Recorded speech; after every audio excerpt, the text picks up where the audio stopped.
Good afternoon, good evening, folks. How are we all doing? Welcome back to Premier League, Dad. It's Tottenham against Leeds tonight. Sorry, I'm just in the middle of watching Jamie Carragher on Monday Night Football try to explain in the most exaggerated way possible he can with the benefit of 95 million different camera angles slowed down and sped up. Why, it was definitely a foul yesterday. But we'll come back to that later, I'm sure. Carragher's just talking waffle. Anything he can to defend the referees here, I think. Right. Tottenham against Leeds tonight. Tottenham, after that defeat for West Ham yesterday, Tottenham can go 4 points clear tonight with a win. It's a massive, massive opportunity for Spurs. I think they take it, but I do think, listen, Leeds are a very, very decent side that away from home can cause Spurs problems.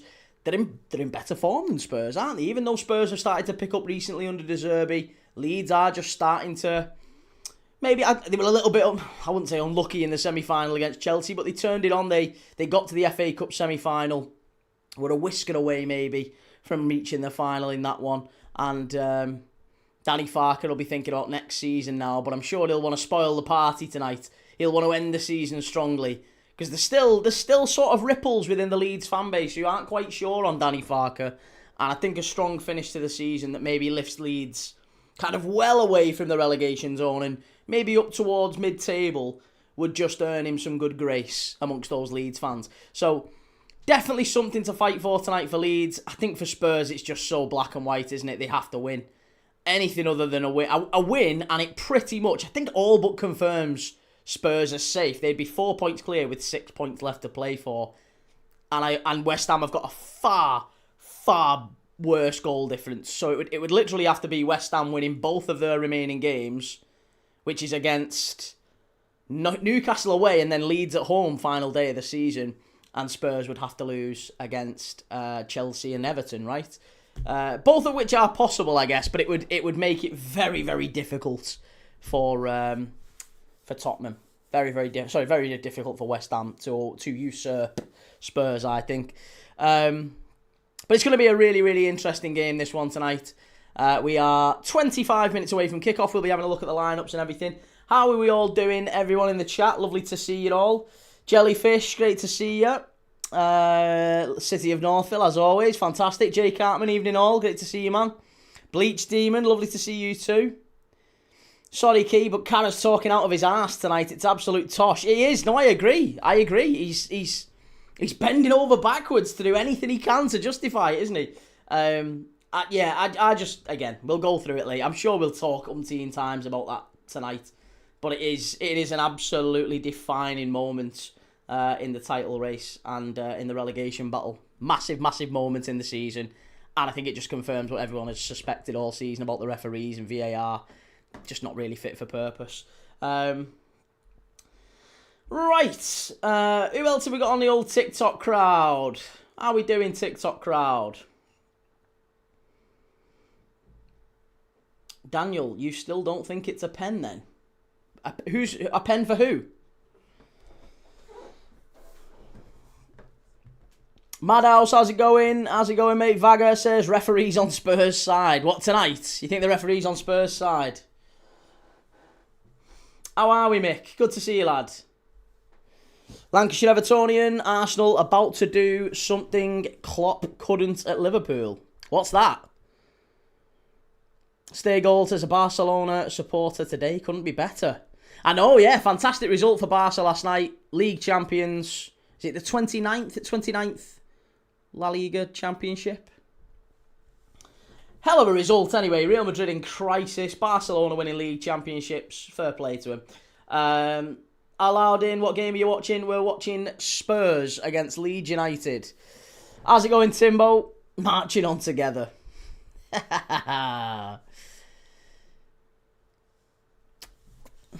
Lyrics Deck TV. Key, bet you're still pissed off at the game yesterday.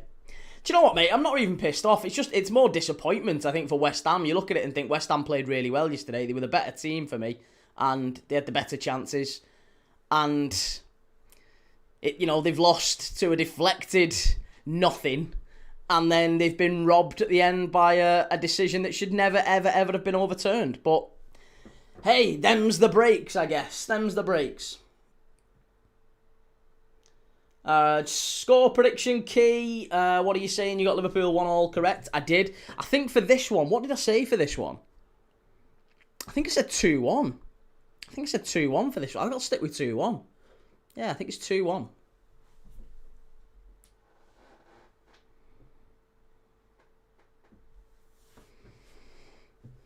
Shell, how's it going? I am very well. Thank you very much. I'm good. Yeah, very, very good. Enjoying my Monday.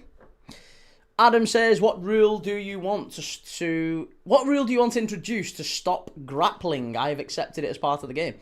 Well, I mean, listen, there's a conversation yesterday that took place, I think it was on Match of the Day, wasn't it, when Darren Cann, the former linesman, one of the more famous linesmen that England has produced, Darren Cann, he was kind of seen as the best in Europe at the time, running the line.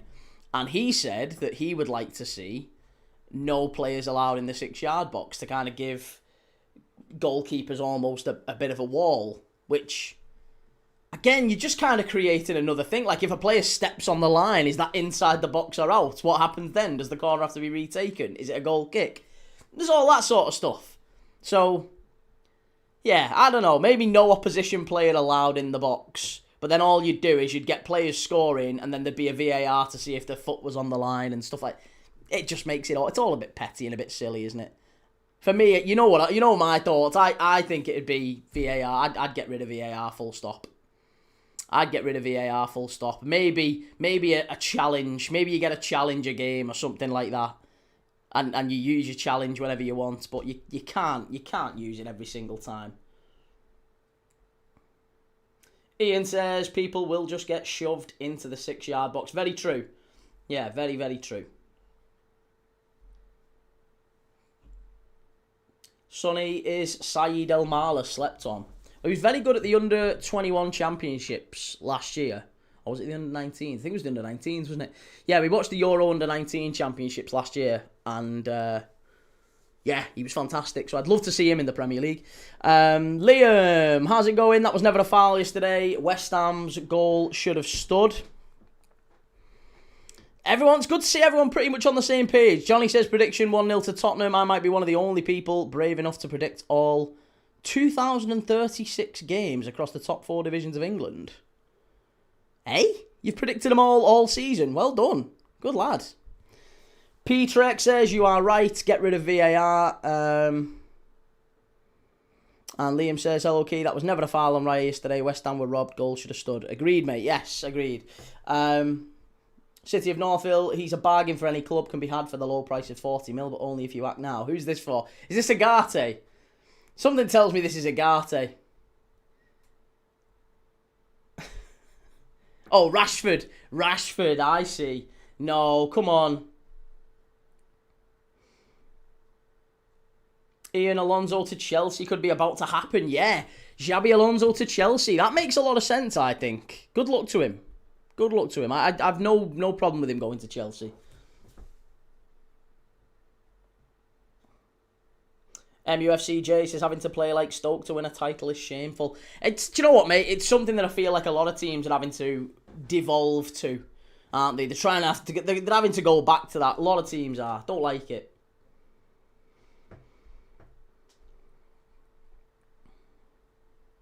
Cheers from Denmark. Good to see you, Jacob.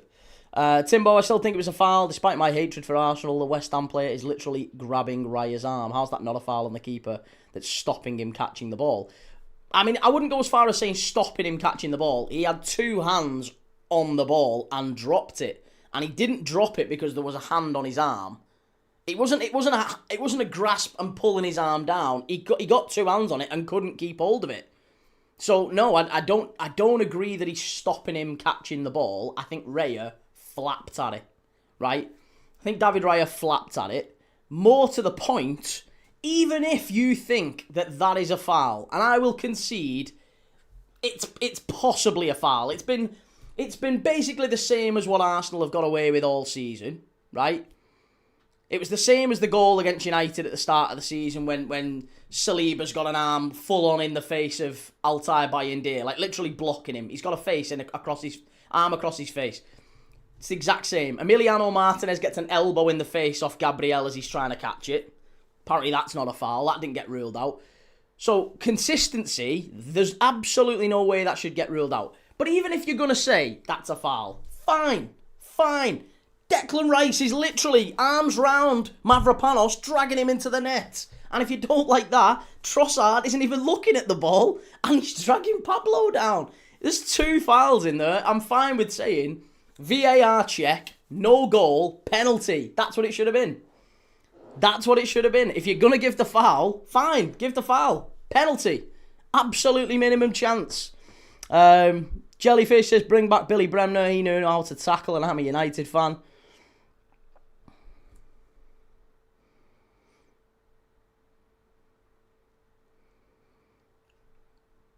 It was after Raya was fouled. No, it wasn't. It happened at exactly the same time. It was simultaneous. In fact, it was before David Raya. The ball didn't even get to David Raya. And Declan Rice has 2 arms around Mavropanos.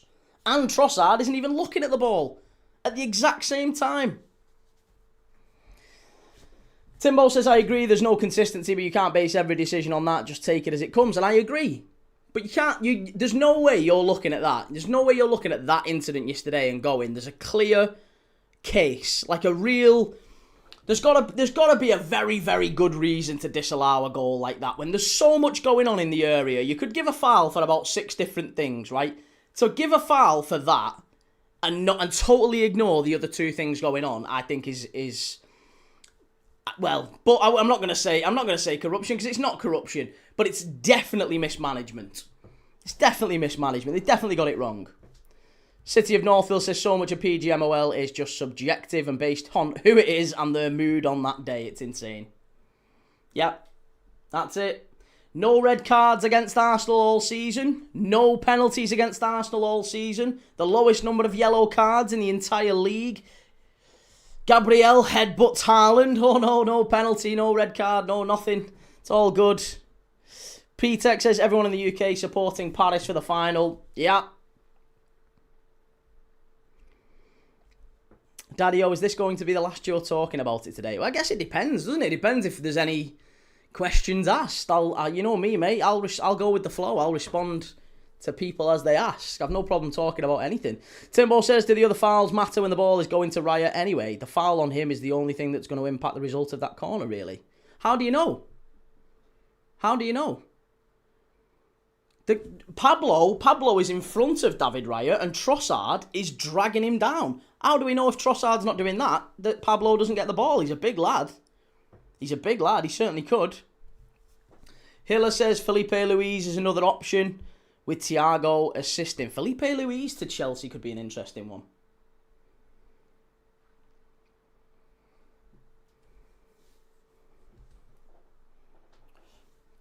Yeah, Felipe Luis. That makes a lot more sense, I think, that one. City of Northville says, why isn't there a panel of like 20 referees? 30 seconds to decide. After the video ends, they vote. Majority decides it. I quite like that. Like the Senate. Like the Roman Senate. Yeah, they should do that. It should be like Who Wants to Be a Millionaire kind of thing. It should be 20 football fans in a room somewhere. Don't have Stockley Park and we all get like, fastest finger first kind of thing. What is it?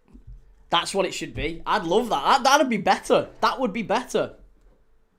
That would be well better.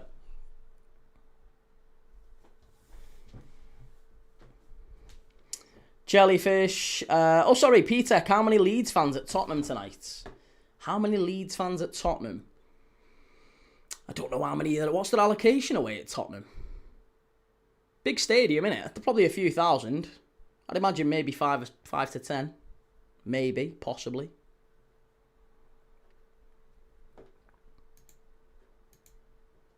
Timbo, that's a fair point, but I'd say it's likely wouldn't have changed the corner. I know, yeah, likely, but this is my point. We can't give big decisions like that based on likely. I think if the referee decides that it's... Because this is the point, right? VAR is not there to re-referee the game. It's there to correct errors. The referee looked at it in real time and said, no problem, goal. Goal stands. So for you to go and... There's got to be something clear and obvious. And there wasn't. It's not clear and obvious. Like you said, you're thinking, well, yeah, it's a decent point. I can kind of see it. I've had Arsenal fans tell me it's really soft. It is. It is soft. I'm not saying I can't see how you've reached that conclusion. I'm saying there's that much going on. It just does not reach the threshold for clear and obvious. It doesn't. It doesn't. P-Trex says, could Burnley beat Arsenal? What do you think? They could get a point. Could definitely get a draw. I mean, we're going to watch it. We're going to see. We're going to check in and see. Daddy, it's a shame Leeds are now safe. It may take their effort down a bit. I don't know, I don't think it's going to be quite like that for Leeds. Leeds love coming and spoiling the party, don't they? I think there's a lot of players in that Leeds squad, one, fighting for a place in the World Cup squads. Danny Farke is still not quite convinced those Leeds fans. There's a fair few Leeds fans who are kind of still on the fence as to whether they want him as manager next year. City of Northville, yeah, for that to overturn the pitch call, it should have to be pretty definitive. It has to be. This is my point. Like, don't get me wrong, right? I wouldn't have been happy with it. Do you remember when the first when the ball goes in yesterday, right? And you'll be able to go back to my reaction. You'll see it in real time, right? The ball goes in, and the first thing that they start doing, the Arsenal players, they all go like that, right? They all go like that. Now, obviously, that now means we know David Raya saying he was grabbing my arm. I thought at the time, I was like, handball? What's he claiming handball for? There was no handball in that. If that hit a hand in the build-up and it was going towards a goal, whatever, it hit a hand, it hit a West Ham hand, I'd have been gutted, but I'd have said, all right, fair enough. Fair enough. It hits a hand, that's where VAR gets involved. Then again, Sesko never got ruled out, did it? Sesko should have been chalked off for exactly that reason. But I think if that had happened in the West Ham game, I'd have been gutted, but I'd have gone, all right, fair enough. Listen, he's used his hand. It's gutting. I'd be devastated, but I'd be like, all right, well, there you go. It's happened. It's happened. Timbo, all I would say is Arsenal have got much worse decisions in their favour than that this year. They have. No, they've had a lot of decisions in their favour. That was the point I was making yesterday as well. Zach says it's the Prem's fault for allowing these wrestling matches to happen in the box time and time again. It's true. Yeah, it's true. Very true.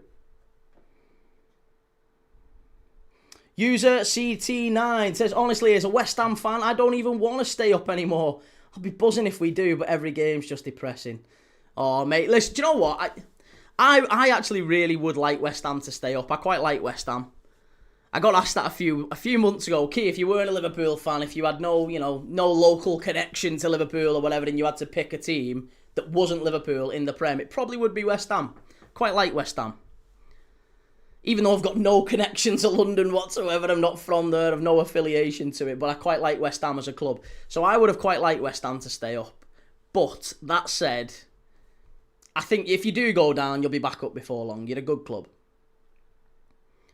User says it's either a goal or a pen. Funny how rude all the Arsenal fans are getting, trying to defend themselves. They know that's going to be a real standout thing. When we look back on this year, they'll win the title, and fair play to them. They've been by far the most effective side in the league. I've never once denied that. They'll win the league. And to be honest, I said they'd win the league even before yesterday. They were going to win the league. And they might well win a Champions League as well. They've been the most effective side, but there's definitely been a lot of decisions gone in their favour, and this is one of them. I think that was a landmark moment yesterday that everyone's going to remember for a very long time. They'll never let them live it down. It's a real, yeah, you've won the title, but it's a bit tainted, isn't it? It's a bit of a tainted, well done with the tainted title. City of Northville says they have to fix set pieces. It's just insane. If you interfere with the keeper in the build-up in the slightest, instant yellow, fixed overnight. Do we want that, though? Do we want keepers not being able to be touched? I'm happy with keepers getting roughed up a little bit. I've no problem with that. I think we all want to see that, don't we? We all want to see a physical game. It's exactly what Jared Bowen was saying. We want to see keepers roughed up a little bit. I don't mind it. But if you're going to give it for them all. It's frustrating from that point of view.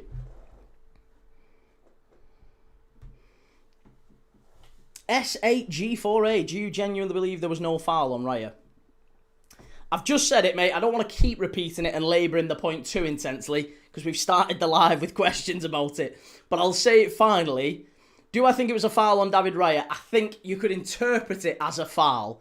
However, I don't think it meets the threshold to stop the play, look at VAR and pull it back for that, when there's also exactly the same marginal cases all over the box. Declan Rice dragging Mavropanos into the goal. Trossard dragging Pablo down. That's all happening simultaneously to the keeper with an arm across him, right? I get it. But you've had all that stuff go in your favour this season. The exact same sort of goals. I think if that happened at the other end of the pitch, you'd be screaming. You'd be screaming.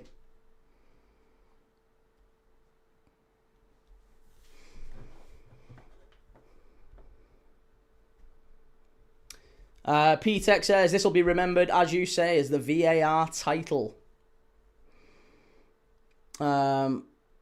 Did you poll it already? Poll what? Timbo, I must be the only non-Arsenal fan who thinks it was a foul. Either I'm wrong or I'm not as biased as I thought. No, it's fine to say you think it's a foul. I don't, like I said, I don't think it's like a... It's definitely never, ever in a million years a foul. I'm fine with that being given as a foul if you give all the rest. But what I'm saying is, I think if you don't give that foul, like if he blew up as it happened and said foul before the ball goes in the net, I'd have been like, oh, ref, that's soft. But on the replay, oh, fair enough. He didn't give it. So we're now re-reffing the game. You're going back through. That's not what VAR was brought in for. It's not what any of us signed up to. A 6-minute check for a fucking corner kick. Are we having a laugh? This is not what we were on about. This is not what we signed up to.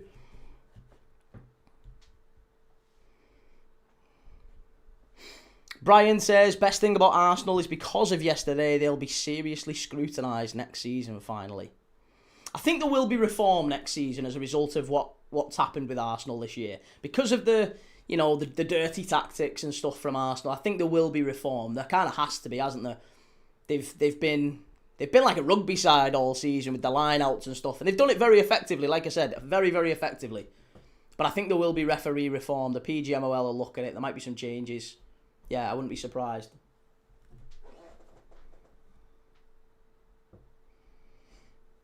Ian says, the FA need to put a stop to it all. Far too much rugby rubbish going on before corners and free kicks. There you go, Ian, we're on the same page, mate. Absolutely. Absolutely. Couldn't agree more. Petrek says, Schmeichel was quite funny. Hey, yeah, Peter Schmeichel. Listen, and he's goalkeepers union, isn't he? Peter Schmeichel is goalkeepers union, and he was stood on the touchline, and he said, absolutely no way. Absolutely no way. It was a disgrace of a decision. Should never, ever, ever have been ruled out, and that's Peter Schmeichel. That's a goalkeepers union decision there.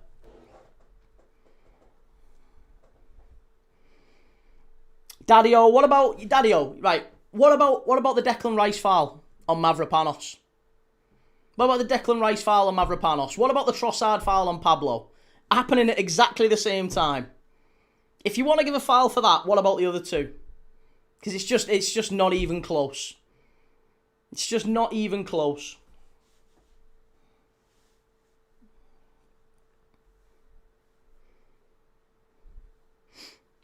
In the tunnel. Here we go. In the tunnel.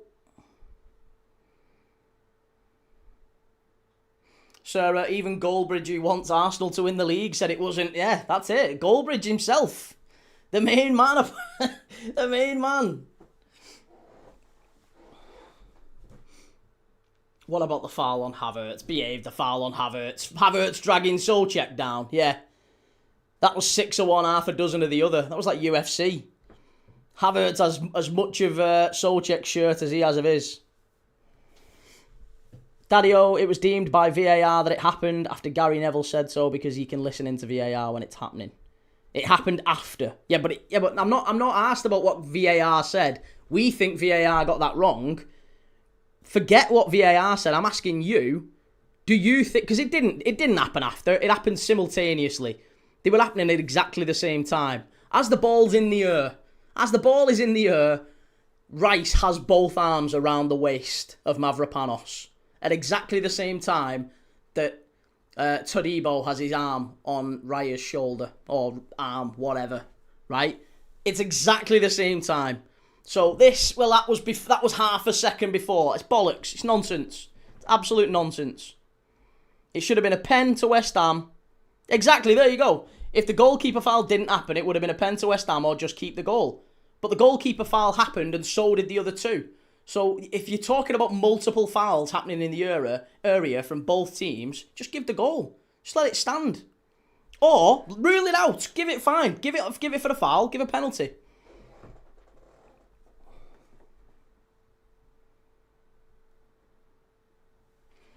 Right, Spurs lineup. Let's have a look at the Spurs lineup. No, it wasn't at the same time, says Chris. Exactly. It wasn't at the same time at all. Timbo says, to think all this nonsense would have been avoided if Fernandes wasn't a buffoon and just aimed for the part of the goal, Raya, wasn't it? Well, yeah, if Fernandes could finish, then we've got nothing else to talk about, have we? Right, Millwall and Hull tonight as well, by the way, in the other Championship playoff semi-final. Second leg. It was 0-0 from the first leg. We watched that one at the Stadium MK. It was a bit of a dead rubber. But here we go. Lineups. Kinski in goal. Porro. Danzo. Van der Ven and a doggy at the back. Paulinho, Bentancur in midfield with Gallagher. Then it's Kolo Muani, Matthijs Tel and Richarlison front three. For Leeds, it's Carl Darlow in goal. Strike, Bijol, Roden and Justin. They've gone with a midfield three. Tanaka, Ampadu and Stack. And then a front three of Aronson, Dan James and Calvert-Lewin. Dominic Calvert-Lewin starts at centre forward.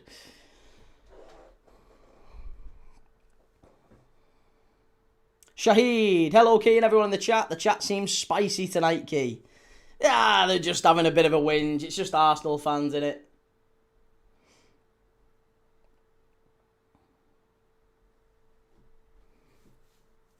DLMR, you brought the World Cup. Is the league finished? It's just there. I'm just looking after it, mate. Donald loaned it to me to look after till the World Cup kicks off. User C19 says, come on Leeds and come on you Irons. Hopefully Leeds don't get robbed today as well. Well, listen, we'll keep an eye out on the Millwall and Hull game. I'll keep you informed on that one. And let's just keep an eye out on whether there's any more VAR controversy today. Something tells me we might see a little bit more.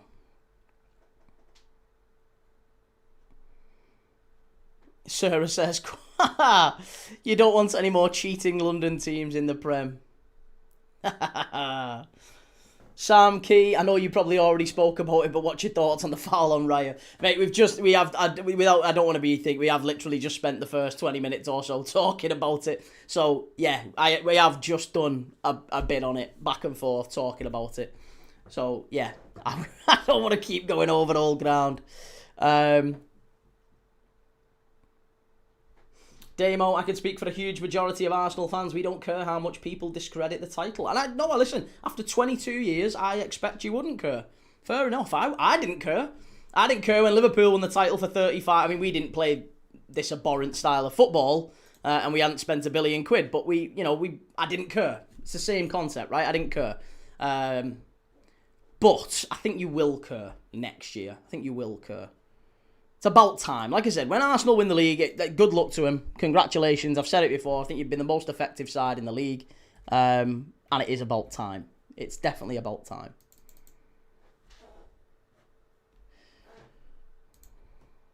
Leeds, long throw into the area. Edge of the box. Dan James. Ooh, unlucky.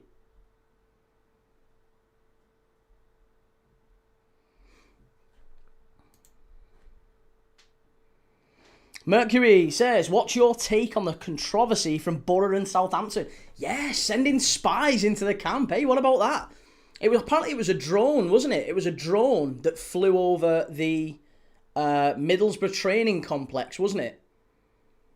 Southampton's manager, Ton Eckert,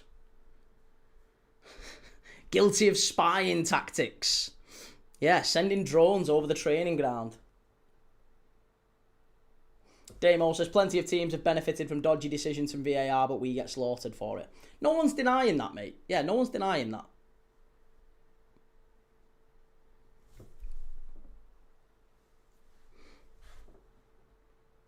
I don't think anyone's suggesting that nobody's benefited and there isn't a degree of give and take. What I'm saying is, as I said just today, Arsenal have been very, very lucky. And I think there's an argument to say you've been a touch more fortunate than quite a few teams this season. You've definitely had a fair few things go in your favour. Maybe on the balance of play. I don't know too many that have gone massively against you where you look at it and think, ooh, I think Arsenal got a bit hard done by there. There's not been many of them, but there's been a lot of the others. Sarah says they should disqualify Southampton.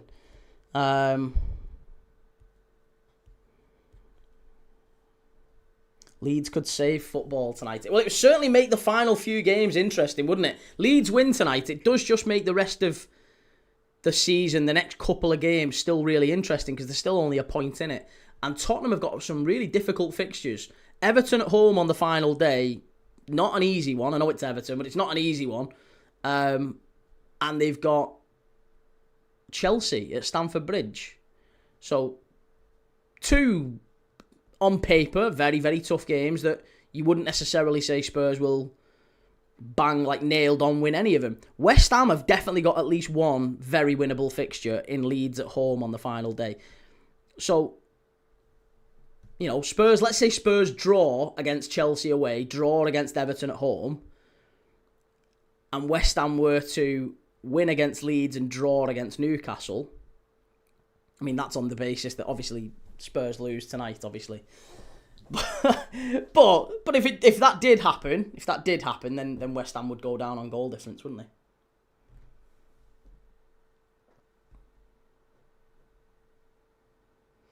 Jubbly says, do you think Liverpool will be shite next season too? Yes, I do. I think we'll probably be about where we are now as well.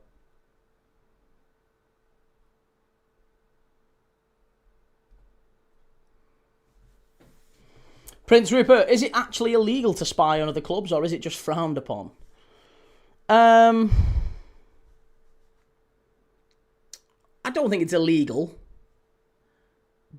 But it's not illegal, is it, to fly a drone over a training ground unless it's considered sort of nuisance behaviour, which I guess that might fall into the lines of, I don't know, it might be blurred lines a little bit with drone laws or whatever, but apparently the guy ran off. They identified him and he ran off.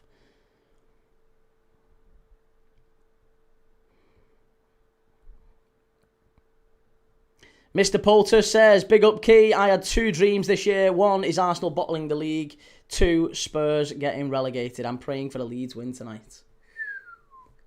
Hey, we'll see. There's certainly still hope for West Ham yet.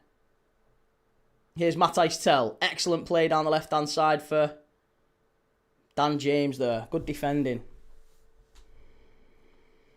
Sarah says, why are other non-Arsenal fans saying the same thing? What's that? User says, I've heard enough. Deduct 10 points from Everton.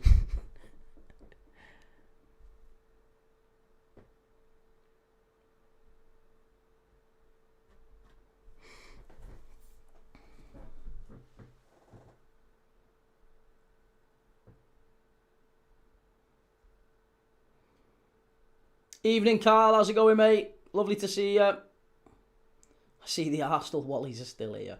Nah, they're all good, mate. They're all good. We like them. We're all friends. All friends.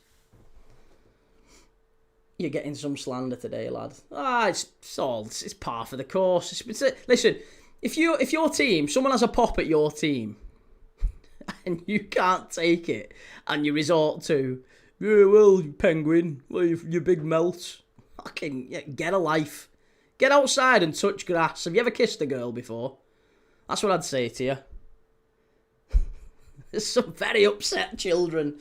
Terry Flew has bantered you. Oh, that's because he shags Arsenal every other week, doesn't he? Worst United fan I've seen him. All he does is fucking kill Arsenal. Noshes Arsenal every week. B-Tech Simon Wilson. I'll take that. I like Simon Wilson. I love him. Fabulous channel. City of Northville, how did they tell he was affiliated? I mean, if they punish that, why can't I put an Arsenal kit on and go and fly a drone above City grounds? I think it was. I don't know. I think there was a story about it that suggested they actually caught up to the guy, and he admitted it was some form of espionage. But wasn't at liberty to say for who or whatever. So it's all a bit cloak and dagger. Oh, God forbid innocence. Well, yeah, exactly.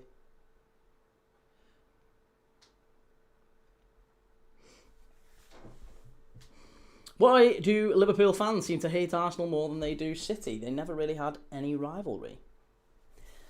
I don't know. What Liverpool fans do you know that hate Arsenal more than they do City? I don't think there's any hate. I mean, I don't know. I can only speak for myself. I don't hate Arsenal. I don't hate City. I quite like both. 3-star, I had 2 dreams this season. Forest winning the quadruple and me going on a date with Jennifer Aniston. God, I'm knackered. Hey, you never know. Jennifer Aniston could get in touch. Chris says, it's a great feeling to sit back without stress, and that is it. It's up to us who goes down. Nice, Chris. Yeah, listen, it's I think, listen, both of these sides, for very, very different reasons, will feel positive towards the end of the season. Obviously, assuming Spurs stay up. I think with Roberto De Zerbi, there's definitely been an upturn in form and performances. Even when they lost away at Sunderland, I thought there was a better performance from Spurs. So I think they can feel confident a little bit more going into next season, assuming they stay up, which, if I'm dead honest, I think they do. Just because of the goal difference. It means West Ham have to beat... They probably have to win both games, West Ham. And I'm not sure they will. I'm not sure they win at St James's Park. And it might be that game sends them down.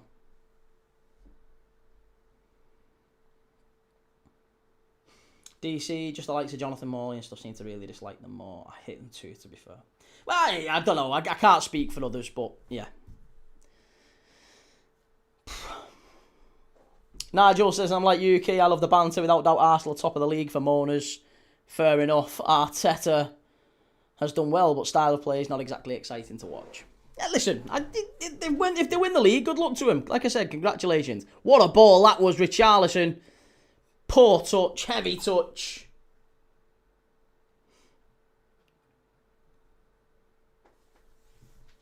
Timbo, if Chelsea get Xabi Alonso, then I'm going to pluck up the courage and ask Dua Lipa on a date.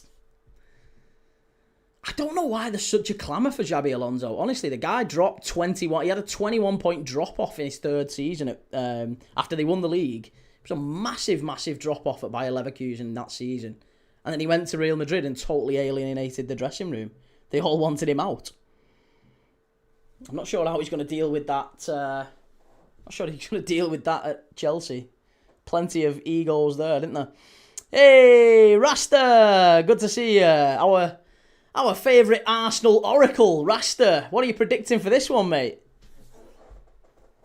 Got lots of... Listen, do you know, there's lots of Arsenal fans who give me some stick. We've got some really, really nice Arsenal fans who come in every day and watch the games with us. And I like a lot of Arsenal fans in the chat. Got some fantastic Arsenal fans who watch the games with us.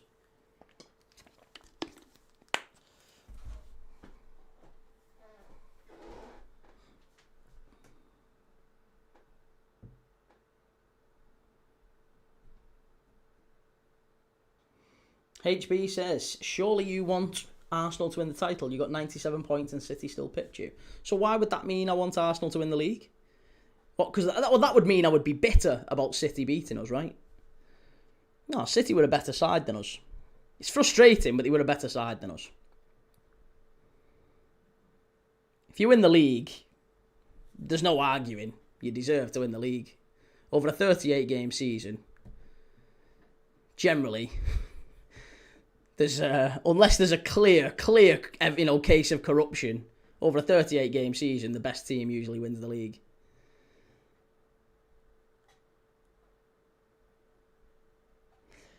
Mewtwo, hey Key, why do the Arsenal fans hate you so much? Probably because they've all got TikTok brain. Not all Arsenal fans, but the ones that hate me anyway. They've all got TikTok brain, so they've only seen reaction clips. They've not actually, dared to come in and actually have a chat, have a conversation. There's a lot of Arsenal fans. There's a fella I was chatting to today, funnily enough, on X. He's a big Arsenal fan, and he said he was actually quite complimentary. He said, I don't agree with what you say. He said, I can see why you think that it wasn't a foul. It was soft. I thought it wasn't either way. Like, so what? I'm made up because it's gone in our favour and that's what happens. And I said, fair enough, I accept that. And he said, I actually really enjoy watching your stuff. It was nice. It was pleasant. It was a nice, positive exchange.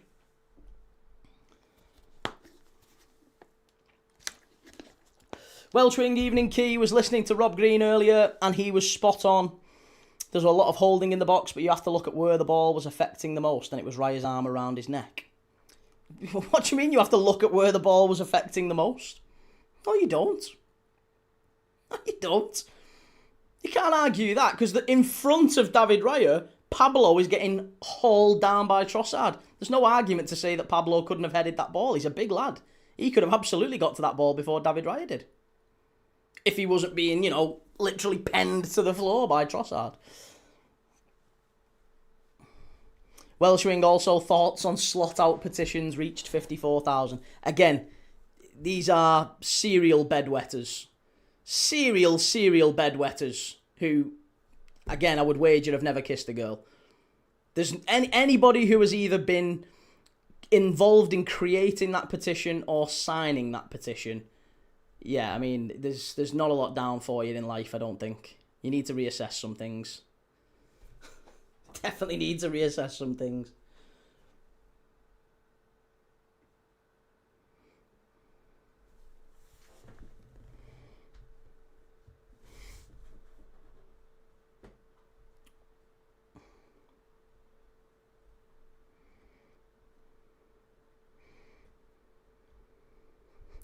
Mercury, I can second this. Prior to yesterday, my experience with Key was fan reactions on YouTube and every goal was offside, alleged. Yeah, but to be fair, every time I've said, it was offside, it's offside, can we get a check? And then, when you actually show the second replay back, I'm like, yeah, no, it wasn't offside.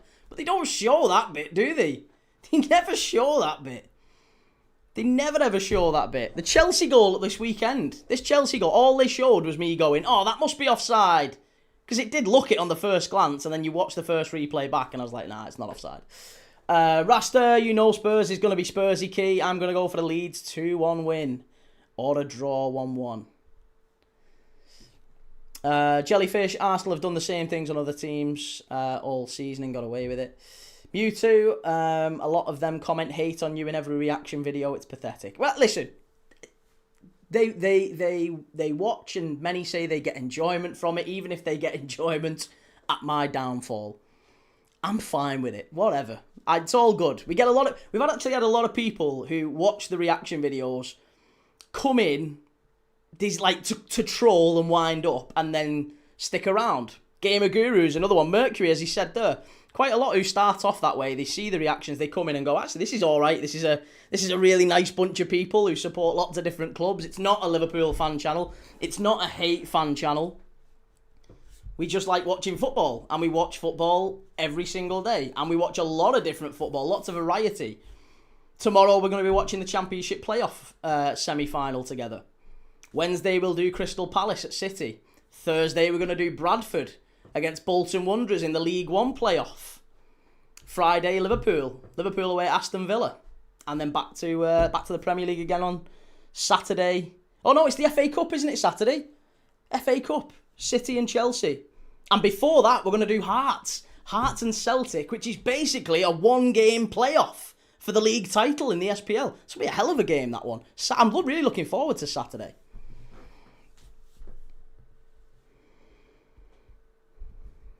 Spurs play the corner short.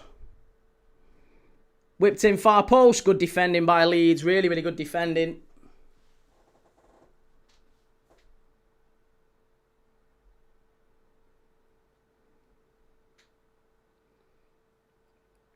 DK, do you just get clipped to make you look really bad? I mean, no, everything it's not AI. Everything that's been said, I've said. But it definitely does. It is possible to make someone look worse with editing.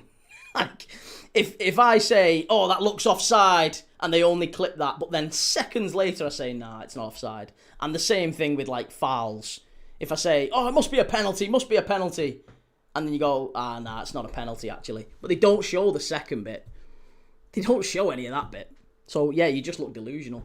Timbo says, breaking news, Key hates slot out Liverpool fans because they've never kissed the woman. Yeah, it's definitely that. Welchwing, Key doesn't block you either if you banter with him. You like a certain other Liverpool channel. Yeah, nah, I'm not bothered. Say what you want. As long as it doesn't fringe into, isms, homophobia, sexism, racism, any of the other isms or phobias. Say what you want to me. I'm fine with it. It's all good. Water off a duck's back. As long as it's... Listen, you can have a laugh. I'm not bothered. We're here for the laugh. We watch footy together. It's a little bit of a pub-style atmosphere, I guess. You can have a laugh. You can take the piss out of me. I'm not bothered. I'll take the piss out of you. Don't care. Just don't get a little crybaby about it. Martin, hope Hearts win. Need Motherwell take points off Celtic midweek. Yeah, hey, and you need Hearts to beat Falkirk as well.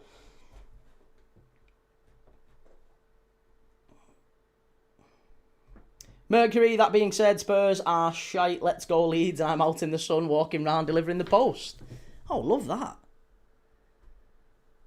It's a lovely day today, wasn't it? It's just getting to that time of year now. Love it.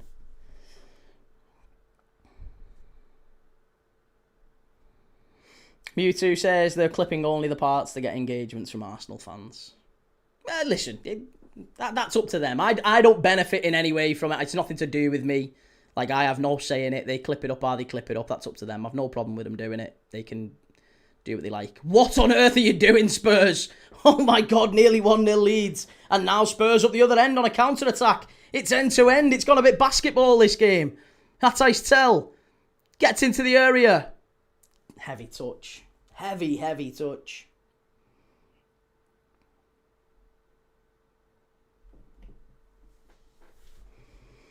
Very, very lucky boy there.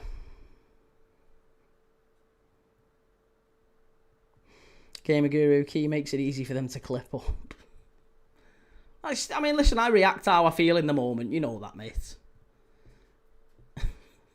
and yeah, I get some things wrong. You get some things wrong and you get some things right. That's how it's. That's how it is in football, isn't it? We all react emotionally. Let's not pretend we're all like robots who have cold, just like we're 100% right every time. No, you see something in real time and you think it's one thing, and then you look at a replay and you're like, nah, actually it probably isn't. Martin, West Ham or Spurs, who would you rather see go down? I actually quite like both. I wouldn't really want to see either, to be honest, but probably, I guess Spurs. Probably Spurs. I'd probably lean more towards seeing Spurs go down, but I think it's West Ham. Yeah. I mean, I will say that I did say like quite a while ago when Spurs were right in the mire, I still didn't think. Felt like I was the only person in the world backing Spurs to stay up. I just never thought they'd go down, and I still don't think they will. But I probably would rather West Ham stay up, yeah. And I don't mind either team, honestly. I have no problem with either team. South Shep says, Key, Rio or Terry? Terry. Yeah, that's easy. Terry was by far better than Rio. Bit of a shitbag, but a great player. Header! Oh, what a save! Fabulous save from Kinski. And I like him as well. I don't want Kinski to go down. Really, really disappointed what happened to him at Atletico Madrid. He had a horrible moment and he got subbed off in the first half. It's a horrendous thing for the keeper to have to deal with, but he's bounced back and he's had a good game, quite a few good games, and that was a big save there from Kinski.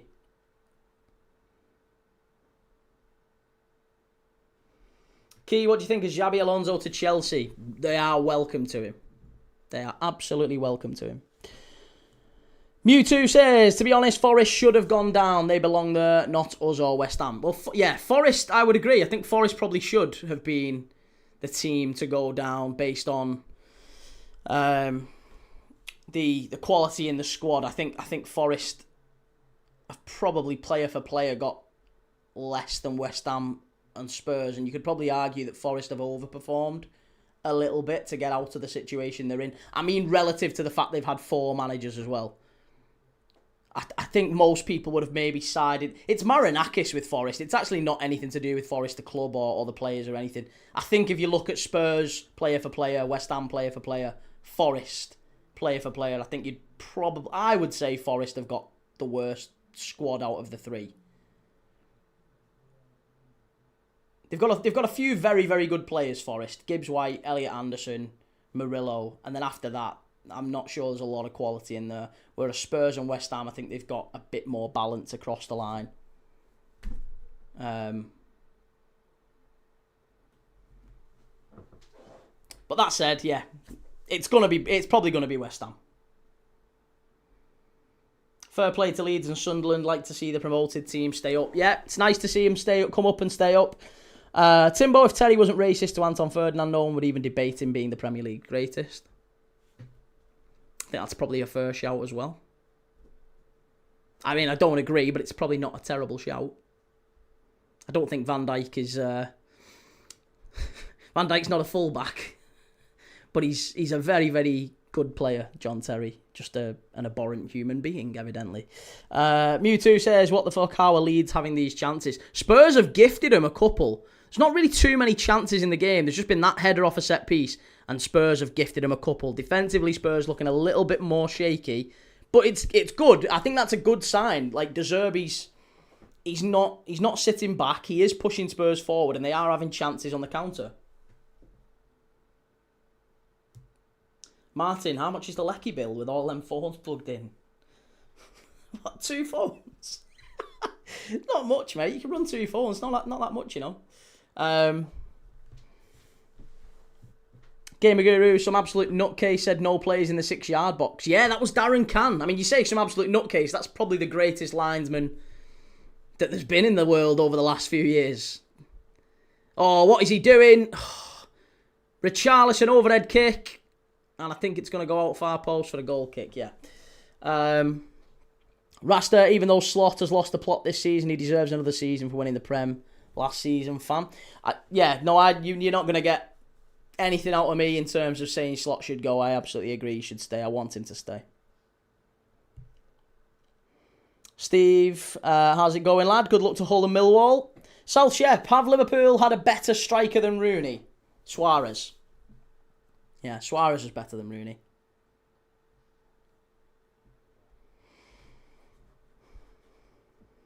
Three-star, nothing wrong with Mr. Marinakis. We love him at Forest. Yeah.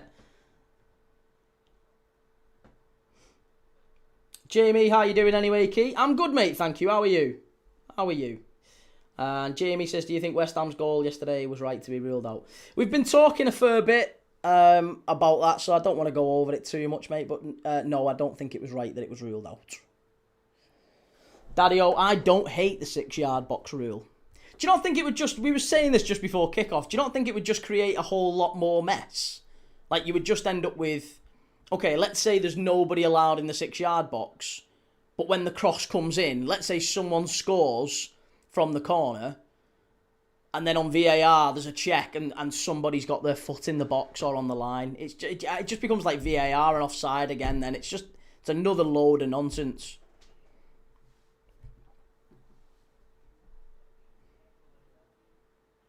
Jamie says wild take, lad. No, it's not a wild take. Suarez was better than Wayne Rooney. Wayne Rooney was incredible. I like Wayne Rooney as well, but Suarez for me is the best centre forward to ever play in the Premier League. Full stop. And he was better. He got better and better at Barcelona. But he was wonderful. What a run that is! Oh, Tell. It's going to be a corner to Spurs. Fabulous run from Matthijs Tell.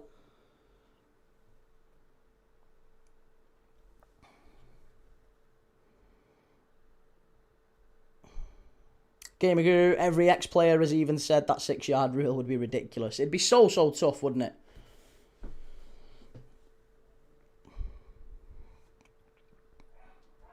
Timbo, why stop at 6 yards? Don't allow anyone in the 18-yard box. Pure chaos. Yeah.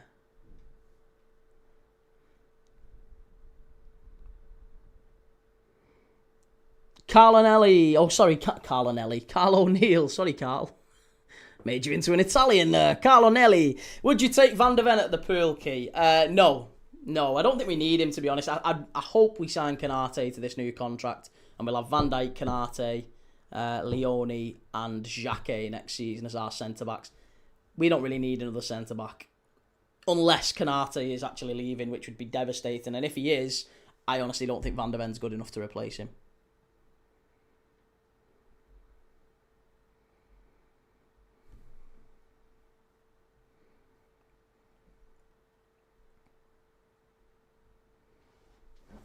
Aguero and Rooney and Tevez were better than Suarez. Fair enough. That's to each their own.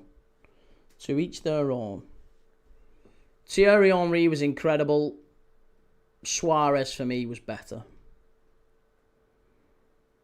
But, again, if you're asking me for an all-time Premier League 11, I'd have Henry on the left and Suarez through the middle. And I'd put Ronaldo on the right. Because, again, even though Salah has outscored Ronaldo, I still would, personally, I would still give, I still think Ronaldo was better. Jay Shaw, no way, Keith Suarez was not better than Henry. Teaching Tony, is it worth staying away? Was either going to do that or not? Yeah, stay away from this one. Stay away from this one, mate. It's that you could be anything. This could be 0-0, could be 2-2, could be 3-0 Spurs, could be 2-0 Leeds. Yeah, could be anything. I'd stay away. Do you think it was a clear and obvious foul on Raya? No, I do not think it was a clear and obvious foul on David Raya. No. Not for me.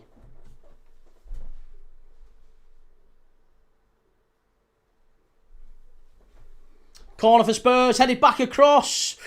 Cleared away. Thank you for the super chat.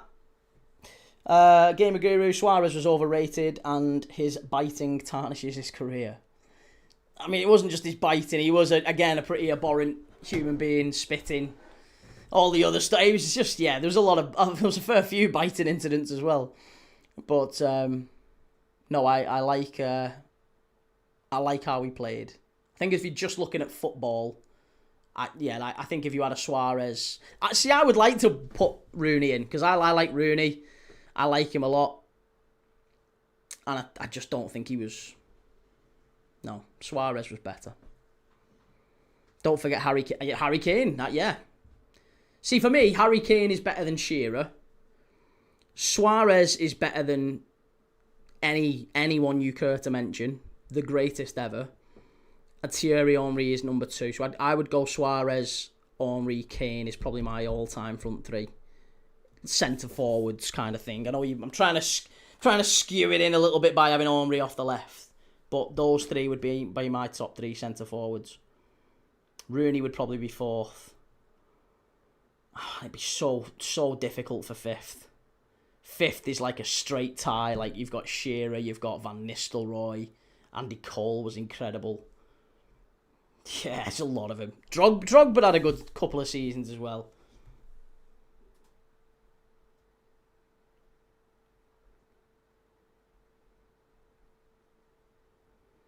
P-Man, bet you're a hit with the ladies. Oh, absolutely not, my friend. My ladies' days are over. I'm a happily married man. I'm all good.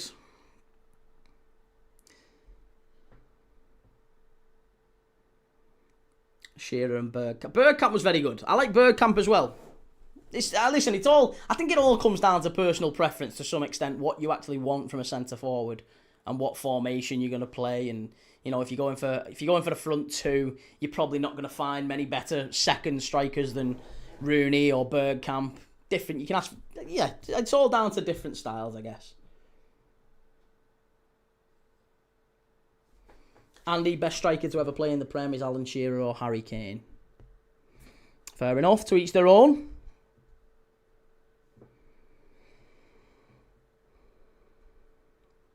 Van Nistelrooy was outrageously good.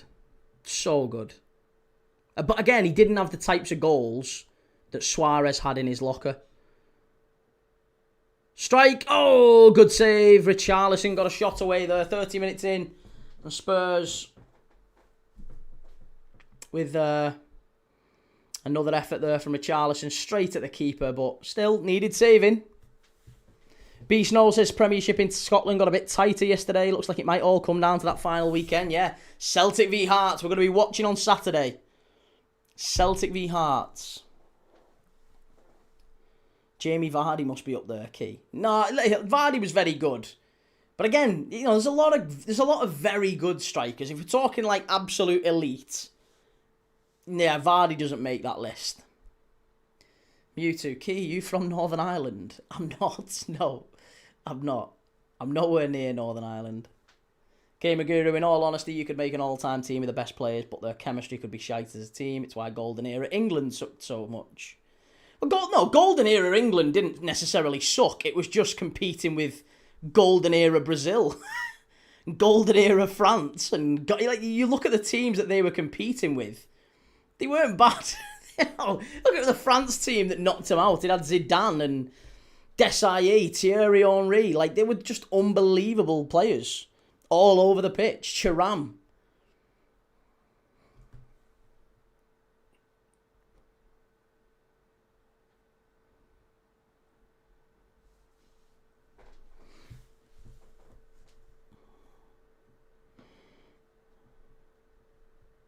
Steve says Van Nistelrooy was too good. Didn't need to score. Fancy could just walk it past you and score every game. No, I didn't really walk it past you. There's only a couple of games where Van Nistelrooy scored by running past the defender. Van Nistelrooy wasn't that kind of striker. Nearly every goal that Van Nistelrooy scored was in the penalty area, first touch. Vast majority of them. In the penalty area, first touch. And that's why he was so lethal. Because the ball had come in and it was just bang. It was in the net before the keeper moved.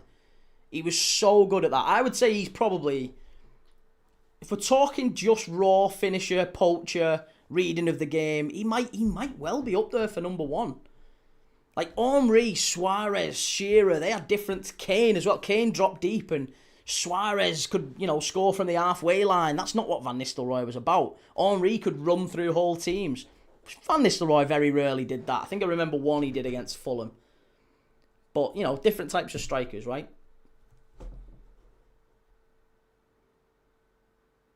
Nick says Van Nistelrooy never scored a goal outside the box for United. That's what I mean. He wasn't that kind of player. Mewtwo says St Helens. Interesting. Maybe that's near Newcastle. It's not, mate. It's in between Liverpool and Manchester. That's where I grew up, St Helens. I suppose it could end on Wednesday if Motherwell help Hearts and Hearts take care of business against Falkirk. Yeah, I mean, Motherwell have already, they drew with Hearts, didn't they, the other day? So they could well get a point out of Celtic. Kay says, hey Kay, good evening, how's work? That's very good, Kay. How's life? What about Haaland, Key? See, you know what? Haaland's an interesting one. But I don't... Whenever people say to me, where'd you get... Because he's undeniably prolific, isn't he, Erling Haaland? But I don't think he makes my top 10 Premier League centre-forwards of all time. Does he make your top 10 centre-forwards of all time, Erling Haaland? I don't think he does. Not for me, anyway. I think I can name 10 better centre-forwards that I would rather have than Erling Haaland. Just in the Premier League. Graham Harrison says Suarez got the fans on the edge of their seats. No doubt about that.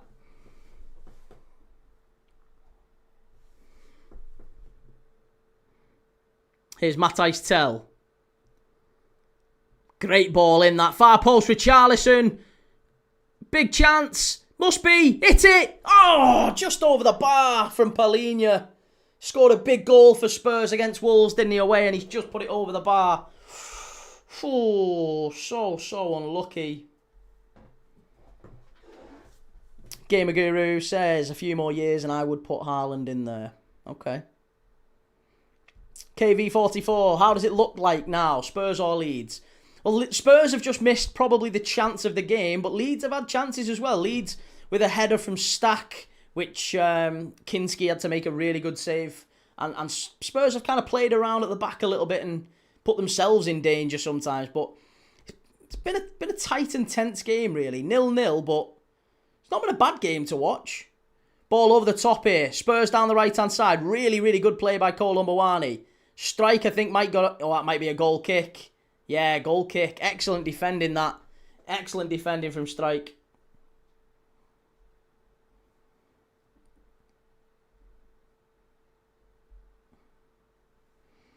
Andy, Haaland is half a season player. Yeah, I'm not sure about that. Haaland reminds me of Berbatov, says Welshwing, does no work but's always in the right place in the box to score.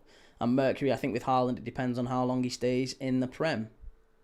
I know, but isn't that weird? Because like we're having, I know you've disagreed with me, but Suarez is a genuine conversation for the best centre forward in the Prem. Even if you don't agree he is, he's in the conversation, right? I think if you're naming your top 10 centre forwards of all time, Suarez is in there in the Premier League, or even just anywhere, to be honest. But Suarez for me is the best centre forward I've seen in the Prem, and he was only in the Prem a really short time.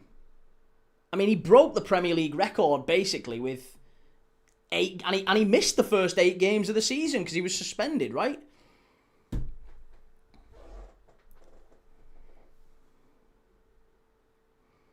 Jamie says Haaland is the only one doing anything striker-wise. Overall game has improved. Tracks back to assists as well. Listen, I don't mind Haaland. I'm just saying I think there's 10 better centre-forwards I could name. Nigel says Suarez always scored hat-tricks against my club, Norwich. I'm sure he scored 4 in one match. He scored 4 in one match at Anfield because I was there for it. It was the one when he lobbed John Ruddy from about 45 yards out, and then he scored another one which was like a Matt Letizia type thing. He knocked it over the top of a player and then half volleyed it in. He scored another one off a corner which was like a header, and then he scored a free kick in the second half at the Anfield Road end. But all 3 of those were in the Kop, and I was right in front of him. Ball whipped in, Spurs header! Oh, again, big moment that in the game. Who was it who headed that? Was it Bentancur? Yeah, Bentancur got his head to it. Unlucky. So unlucky.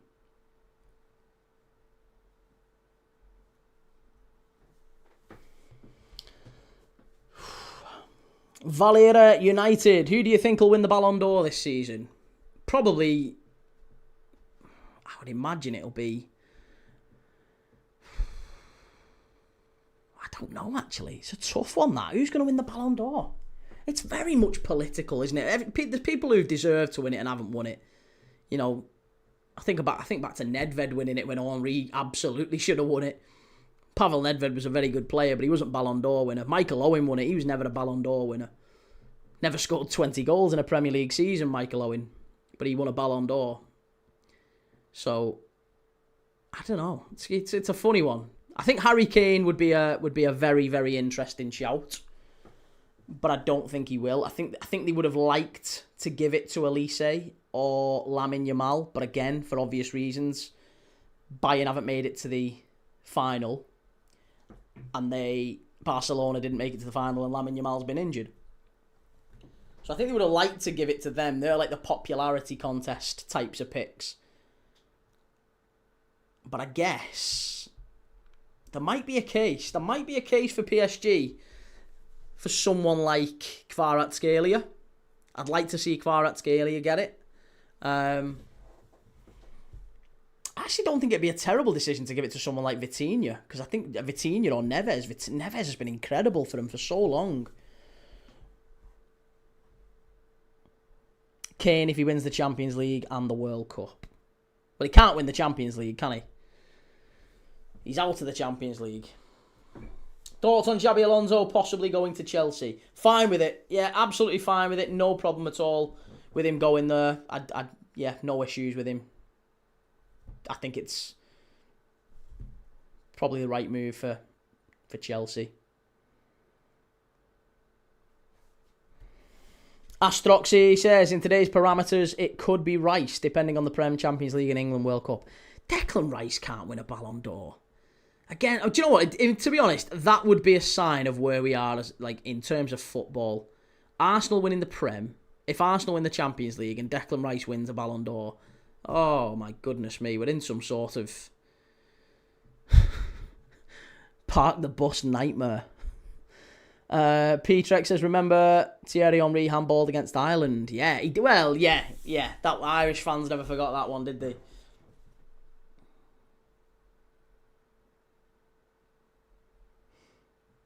Luis Diaz having season of his career after leaving Kopshite. Well, that might have something to do with him being playing in Germany.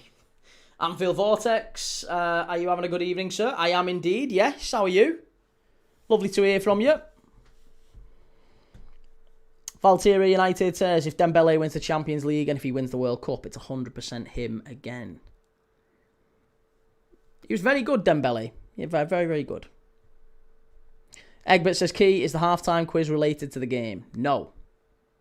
Unless Welsh Wing's in and he's got one. I don't know, Welsh Wing's in. He might have one. Mine's going to be plucked from the quiz book. I haven't prepared anything for this one. Unless Welsh Wing's got one and he wants to do one. But I've got a whole host of quizzes we can lean on that we've not done.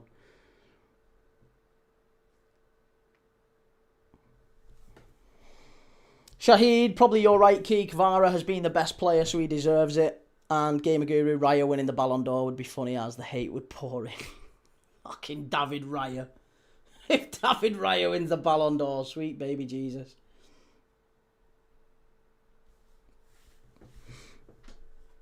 Welshring, I remember after the Henry handball, Keane had a rant at the Irish fans calling them clueless brats and should have slated the team.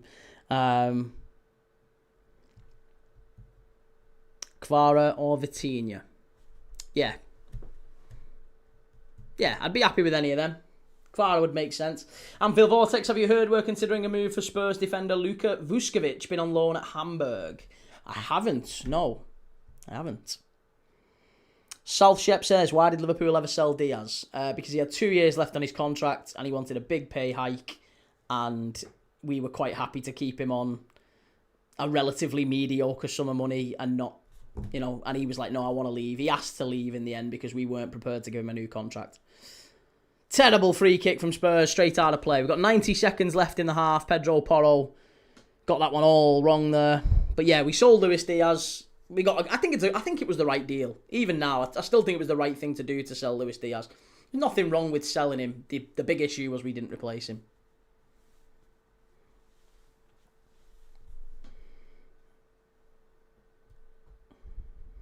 Daddy-O says, Kvaratskhelia only has 7 goals and 4 assists in the league this year. That's not Ballon d'Or worthy.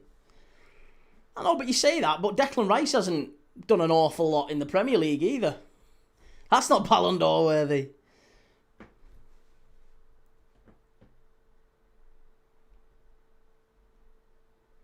Hussein says, selling Diaz and keeping Gakpo, by the way, cooked club management. I still think that was the right thing to do.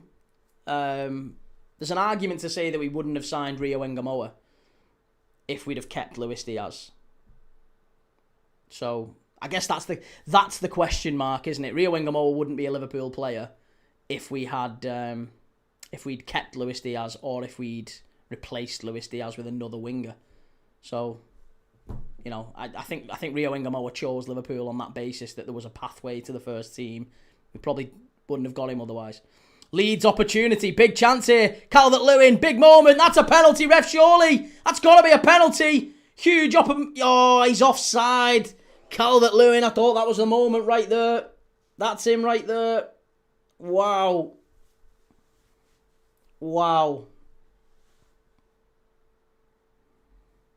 Yeah, I think he was offside. I think he was just offside there. Hussein says, keep the cut-in merchant over a stamina machine that can dribble and shoot. First, nice choice. It's more about Diaz wanted to leave, mate. Diaz was after leaving, so I don't think you've got much choice, really. Once he decides he wants to go.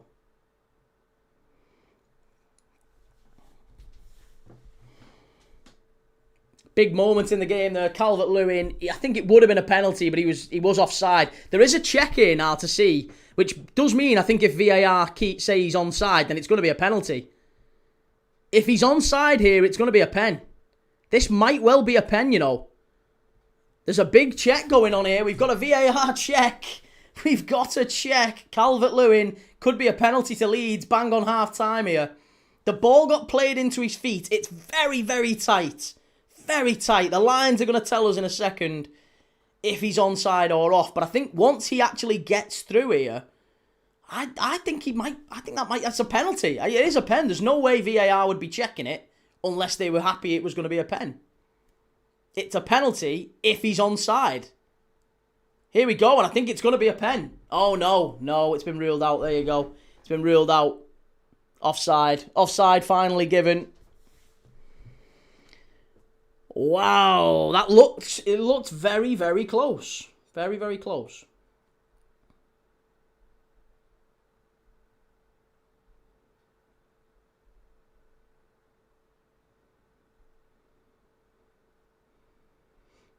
Oh, World says you sold Diaz to afford Isaac and Ekatike. It doesn't take a genius to work it out.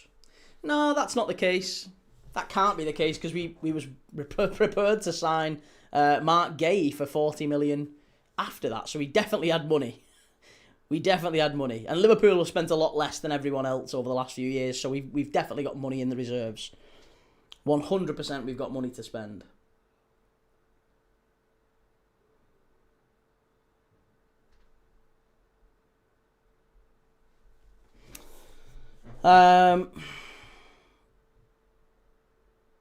Carl says, Key, you're a clever man. What do Liverpool need next season? Well, I'd say first off, you give me too much credit, Carl.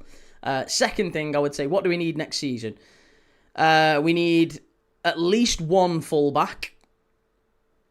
Probably a right-back. A right-sided sort of bit like what Josko Gvardiol does for City. Kind of left-back, but left centre-back as well if he wants to. We need someone like that on the right. We need a backup left-back if Andy Robertson's going to go. So we'll need a backup left-back, whoever that looks like, I'm not sure. We need at least, in my opinion, two midfielders, two centre mids, one number 6 and another centre mid, like a ball-playing midfielder. And we need two wingers. So I would argue we need at least, we need a minimum of 6 new signings. Obviously, Alisson's probably going to go at the moment. Kanate looks like he's going, so that might be a centre-back we need to replace and a goalkeeper we need to replace as well. So, yeah, I think it's going to be another big summer for Liverpool, no question about that. We need to spend probably another 400 or 500 million quid. Which will be interesting, because at that point, if we spend another 400 or 500 million quid, we'll have spent about as much as Arsenal have. So we'll maybe be catching up to them guys. Right, it's half-time here. Half-time here. 0-0. Leeds, this close to getting a penalty on the cusp of half-time there. Spurs just having a little mothers' meeting before they head into the tunnel. Feels like the players are having a little players' meeting before they go down the tunnel. They're not happy, I don't think, with the end of that half. Welsh Wings got us a half-time quiz. Good stuff. Top 15 goal scorers in the Prem of all time whose last name begins with A. The top 15 goal scorers of all time whose last name begins with A. Okay. You called it. Let's have a look. Let me just write this down. Hang on. Whose name begins with A. Top 15 goal scorers, names begins with A. Right.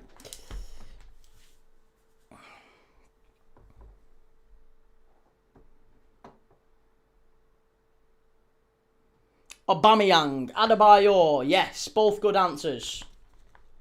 Both very good answers. Aguero is number 1. Okay, 1 is Aguero.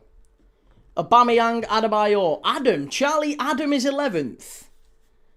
Charlie Adam. 7, 8, 9, 10, 11, 12, 13, 14, 15. And number 11 is Charlie Adam. Sweet baby Jesus. Right, Almiron and Anelka. Yeah, Anelka's got to be in there. Aubameyang is 4th. Anelka's got to be in there. Adebayor, Arshavin. Chris Armstrong would be a certainty. Adebayor. Chris Armstrong will definitely be up there. Egbert says Andy Cole. That's not how it works, mate. That's C. Surname. It's got to be A. Darren Anderton. Tony Adams. Excellent shout. Gabby Agbonlahor. Anichebe. Aspria.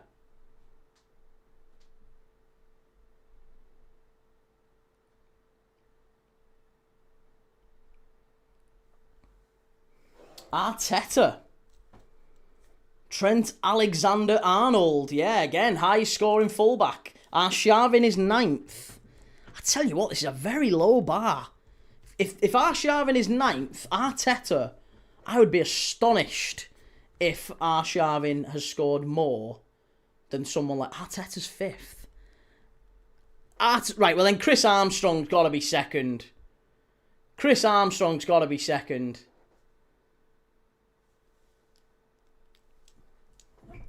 Agbonlahor, Anelka. Yeah, Anelka's got to be 2nd then. Fucking hell, Arteta's 8th. Sweet baby Jesus. Arteta is 8th. Dele Alli, another one. Xabi Alonso, Nathan Ake, Marcos Alonso, Aspilicueta. Agbonlahor is 5th. Okay, Gabby Agbonlahor is 5th.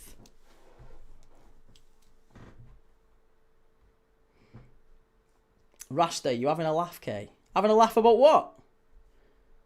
You know me, mate. I don't have a laugh. I am a very, very serious guy. Juan Pablo Angel.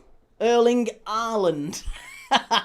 Dalian Atkinson, yes. Dalian Atkinson's probably not a bad shout. Andre Ayew.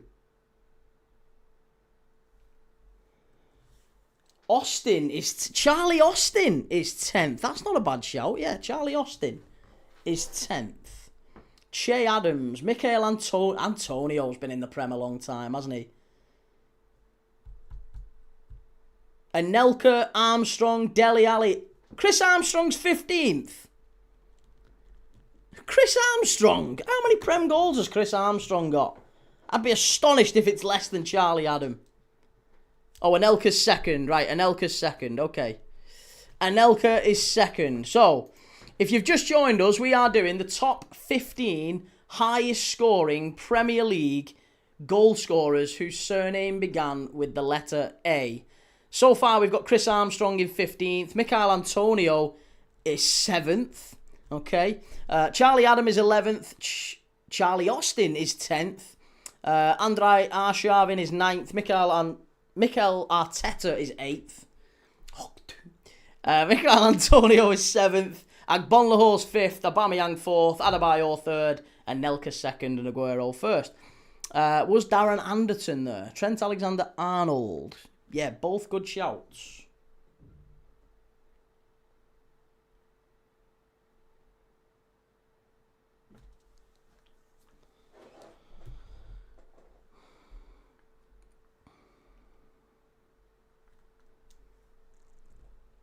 Amiobi.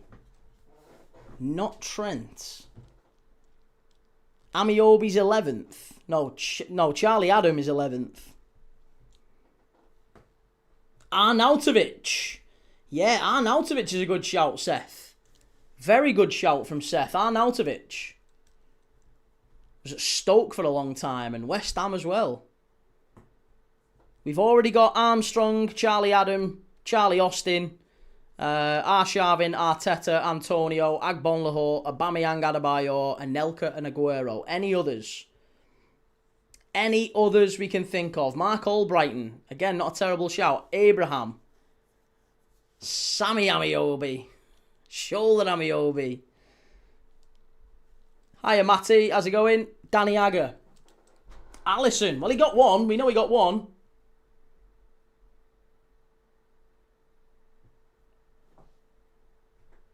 J. Brad says, what's the score in the Tottenham game? It's 0-0, but both teams have had chances. Arnautovic is 12th. Okay, Arnautovic is 12th. Not Agger. Amrabat.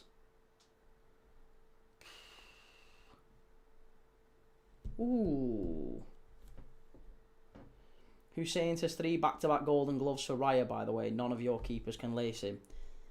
Again, I think you're onto a bit of a loser, mate, if you think that a goalkeeper by getting a Golden Glove, that means he's a top goalkeeper. Plenty of pretty average goalkeepers got that. Joe Hart got 3 Golden Gloves in a row, mate. I'm not sure he was. No one considers him one of the best ever, do they? Joe Hart got an awful lot, and the reason he got an awful lot was because he was playing in front of a very good defence. It's the same reason with David Raya, if we're being dead honest. And maybe it's more to do with the fact that Arteta doesn't put players, doesn't really take chances. Most negative manager in the league. Almiron, Agbonlahor, Aarons, Rolando Aarons, remember him? Context matters, kiddo. Well, if context matters, then why are you mentioning Golden Gloves? You seem an intelligent guy, come on. Golden Gloves is not the way to make a case for a goalkeeper.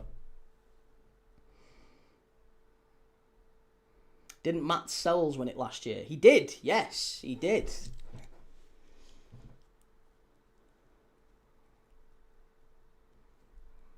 We're missing 1, 2, 3. We're missing 3 names here. We've already had Armstrong, Arnautovic, Charlie Adam, Charlie Austin, Arshavin, Arteta, Antonio Agbonlahor, Aubameyang, Adebayor, Anelka and Aguero. We've got 3 more left to get. Places that are left are 6th, 13th and 14th. So we're looking for someone who has more goals than Michail Antonio in the Premier League, but less than Gabby Agbonlahor. And we're looking for someone who has more goals than Chris Armstrong, two who've got more goals than Chris Armstrong, but less than Arnautovic. Tony Adams, no. Tammy Abraham.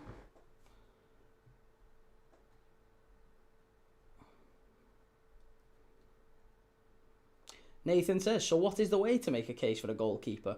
I think generally you'd be looking at things like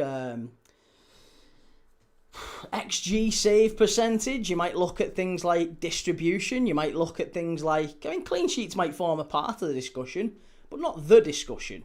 You've got to look at a multitude of things with goalkeepers. Types of saves as well matter as well, don't they?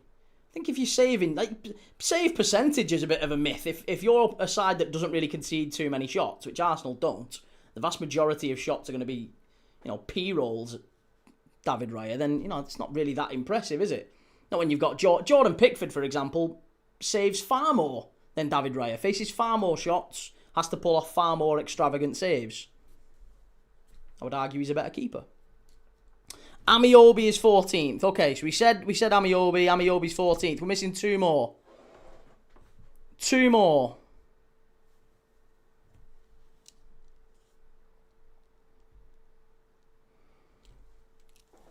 Agbo Jedi. Why do so many people dislike you? I don't know, it's a complex question. I guess probably because they've got TikTok brain and they've only ever actually looked at clips and they've never actually come in and had a chat. You find if you come in and have a chat, I'm not that bad of a bloke. I got to go. The others were Ali and Joe Allen. Dele Alli was 6th. Dele Alli was 6th and Joe Allen was 3rd. Joe Allen has scored more goals than Chris Armstrong in the Premier League. Sweet baby Jesus. There you go. Hussein says Pickford's distribution is not even remotely close to Raya's. I didn't say it was. I didn't say it was. Shadow says Joe Allen. Damn, I should have thought of that one. Joe Allen. No chance is Pickford better than David Raya. I think if Pickford was in net for Arsenal, he'd have conceded about the same number of goals. About the same. Yeah.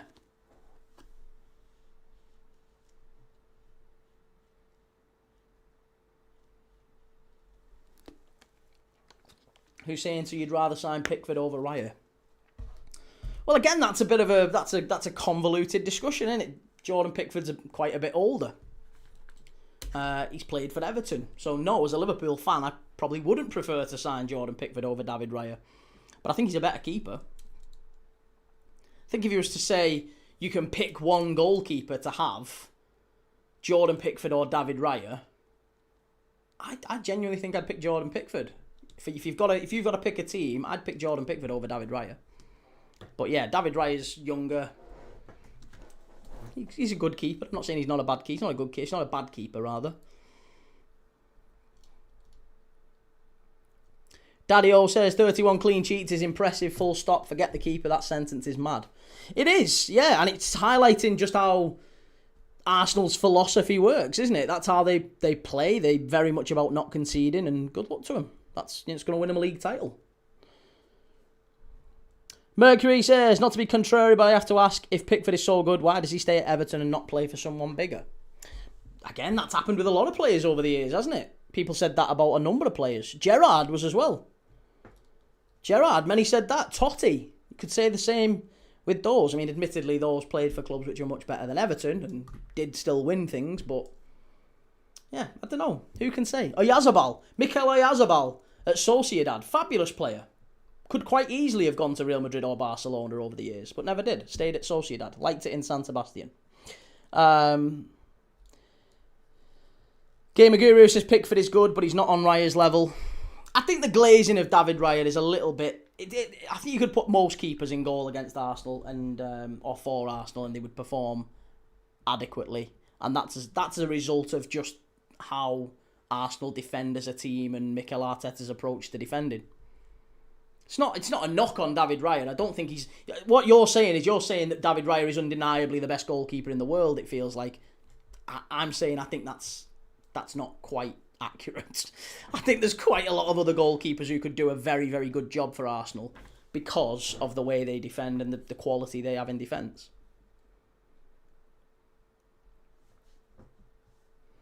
Matthew says, then explain why you think Alisson is so good.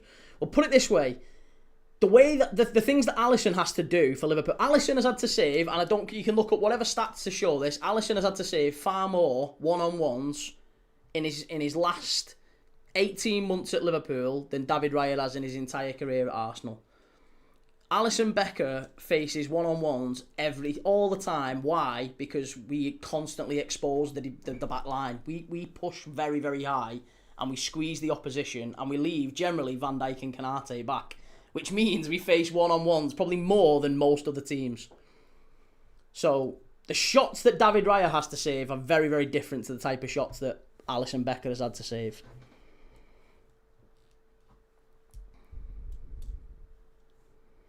Egbert says, in my opinion, Raya is a good keeper, but he's not world class. I think the defence helps him most of the time. Jellyfish says, where's your Liverpool shirt, Key? You support them, but don't have one out on display. Yeah, I do. Right up there. It's a Liverpool shirt right there. Jack says, are you saying Raya can't save a variety of shots? No, that's not what I'm saying. Gamer Guru says, and you say we are glazing Raya. Alisson's been poor for a while now.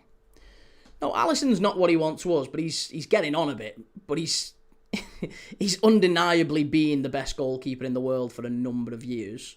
And yeah, he's hit a point where injuries are now affecting him. Yeah. But he was undeniably the best goalkeeper in the world. And I don't think there was ever any real doubt about that. Him and Courtois, that was it. Like, they were the best keepers in the world for a very, very long time. Valtira says, in my opinion, David Raya wouldn't do what Pickford does at Everton. Exactly. I think if you swapped roles, if you put Jordan Pickford in the Arsenal net and you put David Raya in the Everton net, I think Everton would concede a little bit more. And I think Arsenal would concede about the same. In my opinion.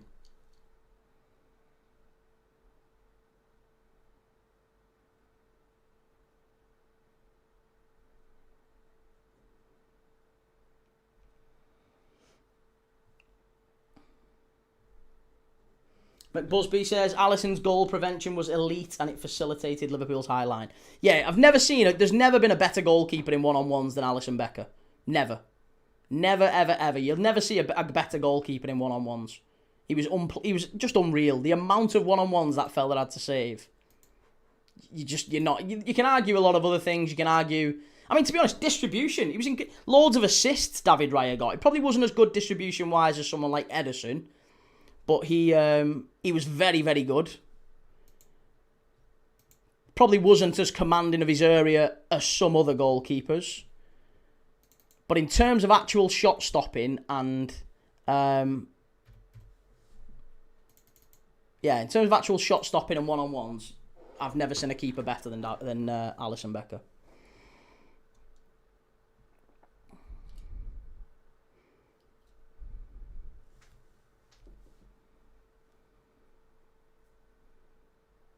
The Anfield Vortex says Alisson is ranking higher in shot-stopping efficiency. Raya has more in clean sheets.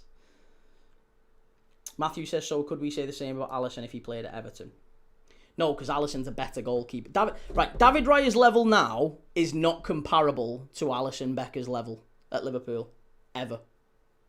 David Raya is not better than Alisson Becker now, even with injuries. No chance. If Alisson Becker's fit, he's better than David Raya. Problem is, he's just not that fit anymore. He's missed about a third of the season.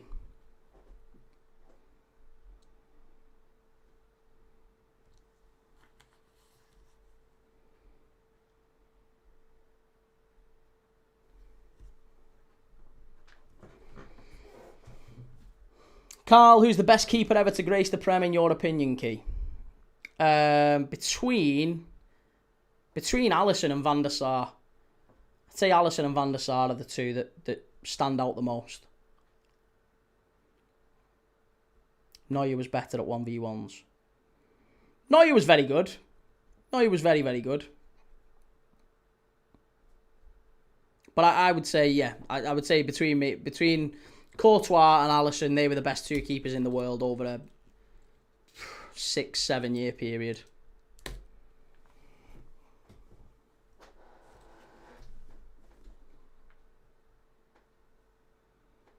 Cech is the best ever keeper. Come on, see, Cech is comparable to David Raya in many ways.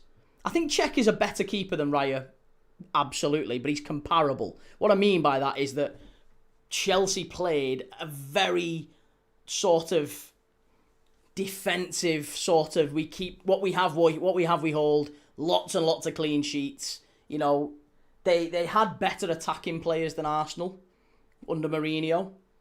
But that Chelsea side with Petr Cech in net, he didn't have to face the shots and the danger that Alisson Becker does.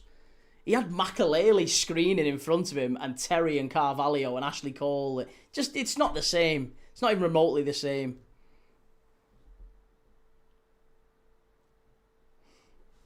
Come on, mate. Cech clears Raya and I'm an Arsenal fan. Matthew, I think you've got two of these, mate. You've got two of these. These are two for listening, one for speaking. You got to listen twice as much as you speak.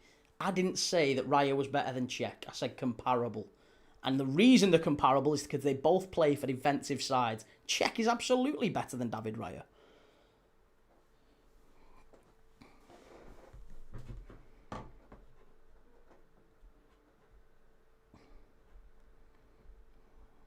Daddy-O, I do feel like defenders should be rewarded the Golden Glove as they're just as important, just like midfield is to strikers, but at least you have an assist award. Yeah, listen, if a team gets Golden Glove, it's a team award. It's not a defence, it's not a goalkeeper award. Like, that's like saying when Chelsea won, you know, most clean sheets, when Cech got most clean sheets, Makelele didn't play a part in that. What are we talking about? Makelele was unreal. Kante used to play a massive part in clean sheets. He's a midfielder. It's crazy. Mancini says Petr Cech, Van der Sar and Schmeichel over Alisson for me. See, Schmeichel came to the Prem when he was 30 already. He was kind of already getting on. People forget that. Schmeichel's like a Premier League legend, and he was a fantastic keeper, and he was, I think, one of the best keepers in the world at his time, but there's also an argument that he was... What a strike, what a goal that is! Go on, lad! Who is it? Is it Tell? Oh, he's some player, this kid. Honestly, some player, Matthijs Tell.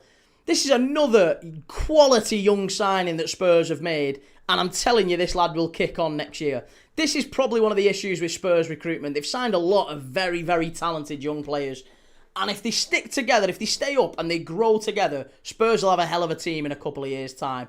Matthijs Tell is another one of them. Absolutely fabulous player. Curls it top corner. Exceptional goal. Spurs in front 1-0.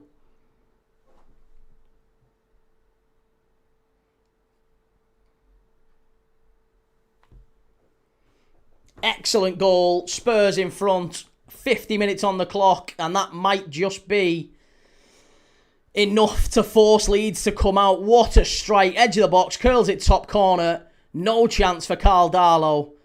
Look at that. Just shields it. Just uses stack. Just uses stack as a shield to kind of bend it round. Tanaka's trying to close him down, but it's a wonderful goal. Bends it right in the top corner. Fabulous goal. Fully deserved. Dan, good evening, Key. Did I miss anything apart from the halftime quiz, of course? You missed Tottenham scoring. You've just joined just as Spurs have scored, mate. Phil, up the Dale. Go on the Dale.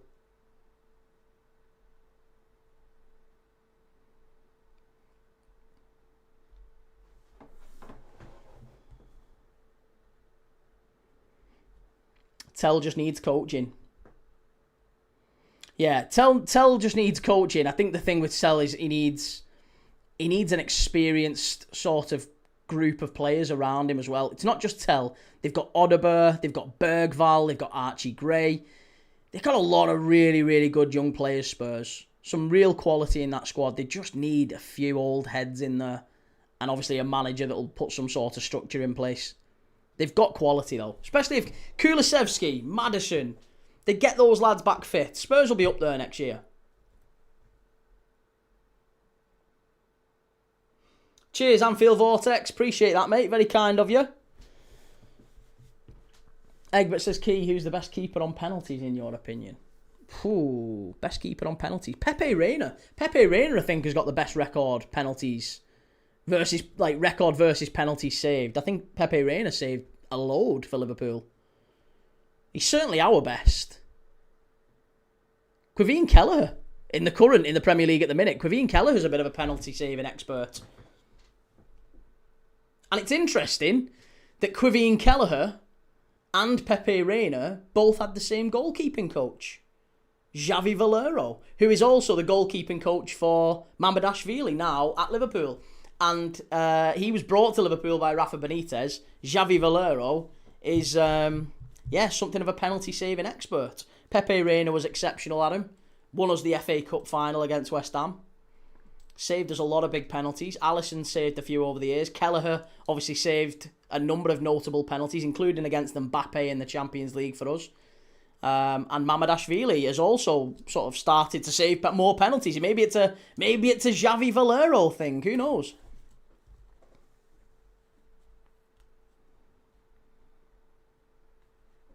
Evertonian says, I agree. Spurs have a great side if they got a bit of experience in.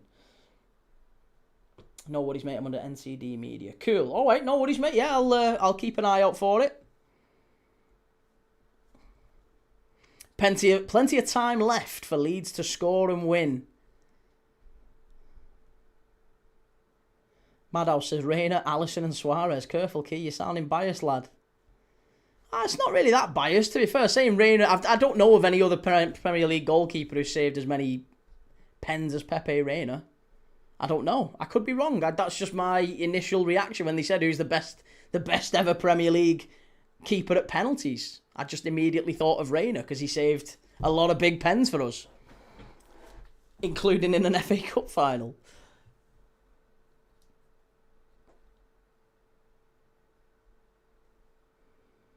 Matthew, what did Dudek win Liverpool again? I don't know what you're talking about. What did Dudek win Liverpool again? Dudek won a fair bit at Liverpool. Pepe Reina apparently isn't in the top 25. Fucking hell. Well, of what list though? Of what list? Is it most penalties saved? Because that might be a different type of question. That's not what we said. Like, I reckon you would argue, wouldn't you? Like, there's teams down the bottom end of the table would probably have keepers saving more pens, especially if you've been in the Prem a long time. Fabianski, definitely the best penalty stopper I've seen. Matthew, some fan you are. What do you mean, some fan I am? You're not making sense, Matthew. You're not making any sense. It's actually David James. Yeah, okay, David James, but that's exactly the point I was saying, isn't it? David James has been in the Prem since, like, 1992. He was at West Ham. He was at Portsmouth. Like, he saved a lot of penalties because he's faced a lot of penalties. Mignolet was very good at pens at Liverpool. He was. I don't think he was better than Reina, though.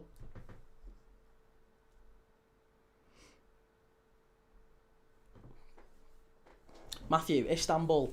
Oh, yeah, Istanbul, yeah. Who did we play again in that? Mewtwo, can we beat Chelsea? I bet you, Lord. Leeds. Oh, straight through. Unlucky. Oh, Hussein, lad, get a life. Get a life. Get outside and touch grass. Go and kiss a girl. Anything. just don't whinge, for God's sake. Why, Pre, how can you not remember Istanbul? How can you not remember? I don't know, I just don't really remember it. Who did we play again? Who did we play again in that final? I think it was an Italian side. Was it Juventus? Was it Juventus we played? I vaguely remember us playing Juventus in that final.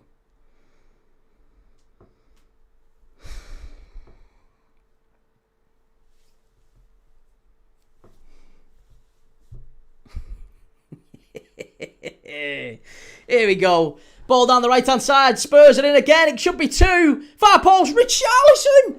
Oh, Richie. You've got to score, lad. Big moment. Spurs should be 2 in front. Should be 2 in front there. Reina was an average goalkeeper. No, he was a good keeper, Reina. Very good keeper.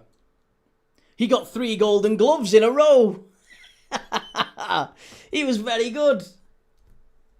Errol Bailey, AC Milan 3-3. Oh, was that what it was? Oh, and Dudek played in that, did he?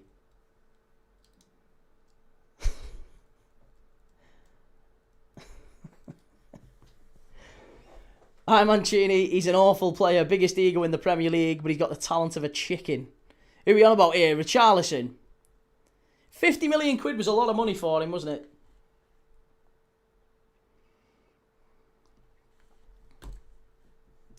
Cheers, Errol. Shame you couldn't mention that. I couldn't. No, I just forgot about it, Matthew. You know what it is. It's just bad memory. Just forgot about it. Oh, unlucky. Mercury says, you're full of it. The greatest goalkeeper's Tim Howard, just because I'm an American and biased. Nah, Brad Friedel was a better American goalkeeper than Tim Howard.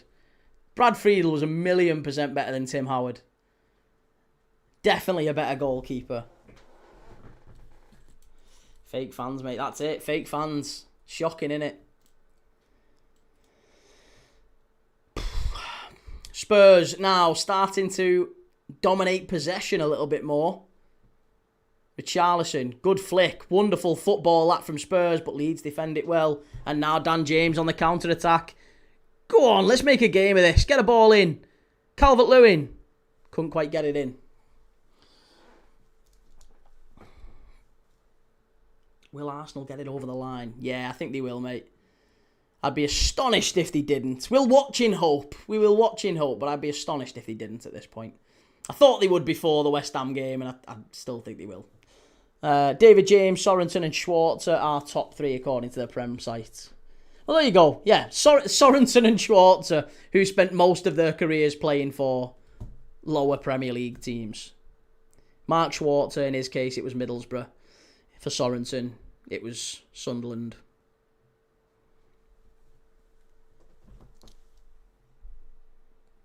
Pete, joking aside, I remember all our pens in that final engraved in my brain. Me too. Me too. Yeah, I remember the Milan pens as well. Jon Dahl Tomasson. Remember Jon Dahl Tomasson, once of Newcastle. Shanking it in the bottom corner. And actually a decent pen, it wasn't Jon Dahl Tomasson's, wasn't it? He was one of the few who scored that night. Gibril Cisse scored a great pen. The Lord of Frodsham. And Steven Gerrard, believe it or not, Steven Gerrard was set to take the 5th pen that night, but he didn't need to. We wrapped it up before then, didn't we?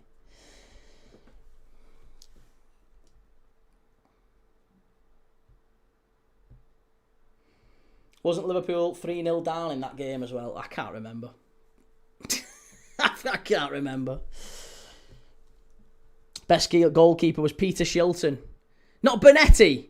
Not the cat.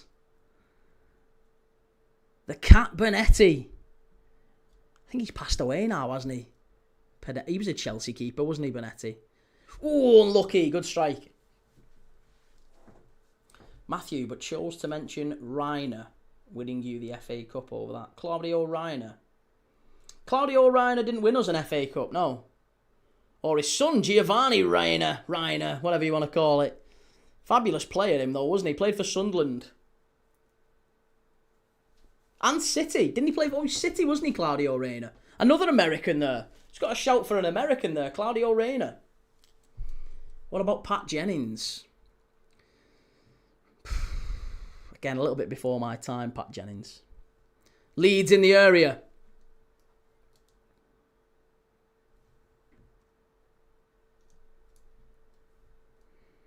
Mr. Al-Shamari, it's heartbreaking for the Premier League if Spurs go down.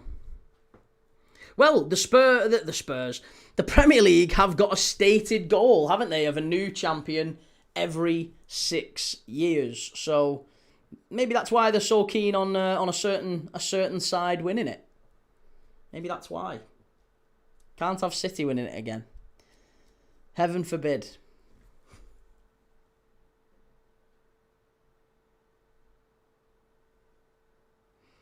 Pete says Kaka missed as well.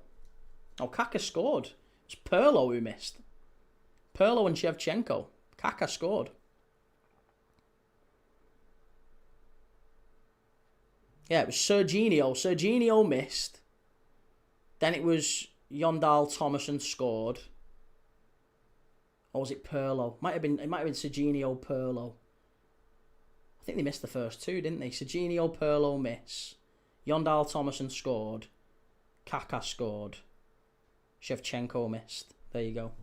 And Liverpool, we had John Arnorisa missed. Dietmar Hamann scored. Vladimir Smicer scored. Djibril Cissé scored. Yeah, and then Shevchenko missed. Gerrard would have been our fifth. That's right.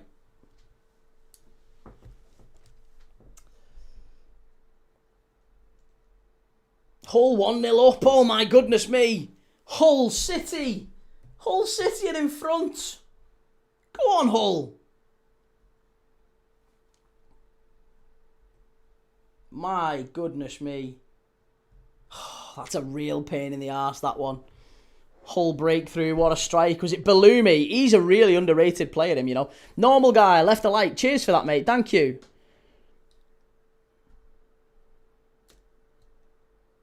Why Arsenal have won it before, not a new champion. No, a new champion every 6 years, Daddy-o.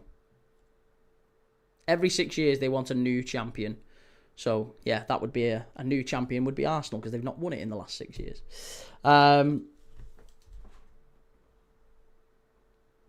Didn't they already complete that last year with Liverpool? They did, but Liverpool aren't in it this year. So it would be City again, wouldn't it? So if the stated goal of the Premier League's chief executive is that they want different teams winning it, then City winning it, 6 out the last 7 or whatever it is, if they were to win it this year, obviously, wouldn't be great.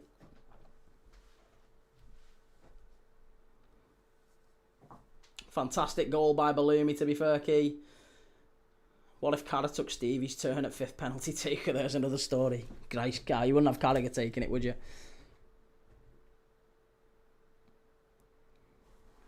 Egbert says, which club would you support in the Premier League if Liverpool didn't exist? I don't know. Probably wouldn't. West Ham, maybe. Shadow Ninja, fun fact, Hull City in the last 2 playoff campaigns in the Championship have won both of them. So could this year be a third? Yeah, I was speaking to a Hull fan who said that something they've got a great record when they actually do get in the playoffs. A fantastic record in the playoffs, haven't they?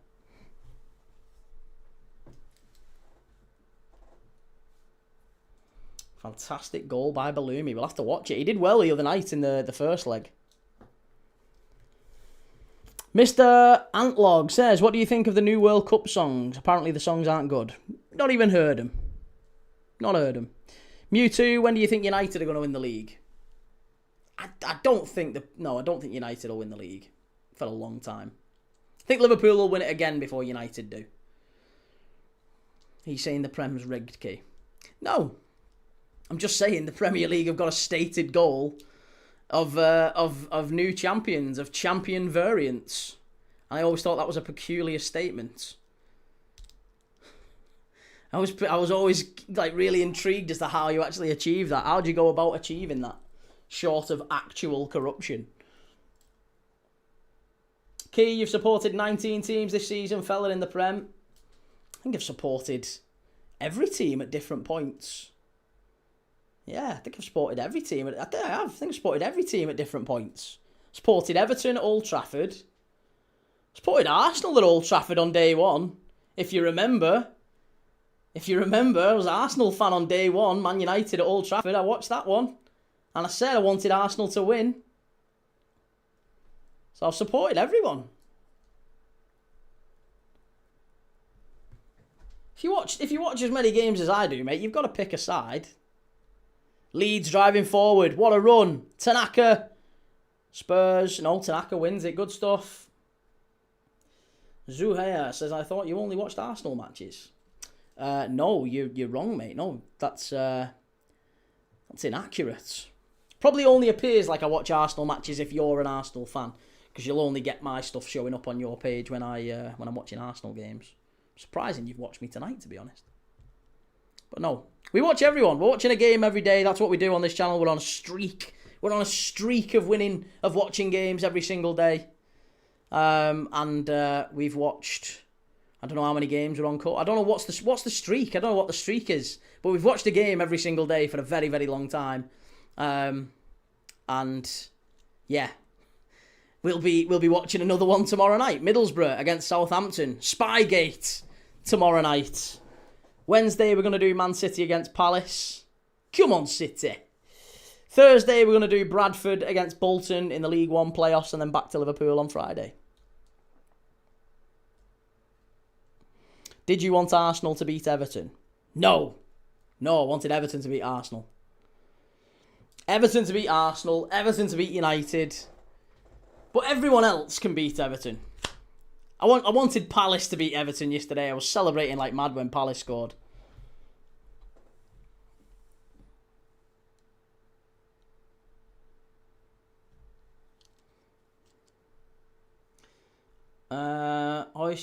Watches Arsenal more than Liverpool. See, there you go again. See, this is how prevalent it is in the chat. Interesting, that, isn't it? Everyone seems to think that. But it's not the case. Long ball up the touchline. Here's Kolo Muani. Does well to get hold of it. Tanaka can't quite win it back off him.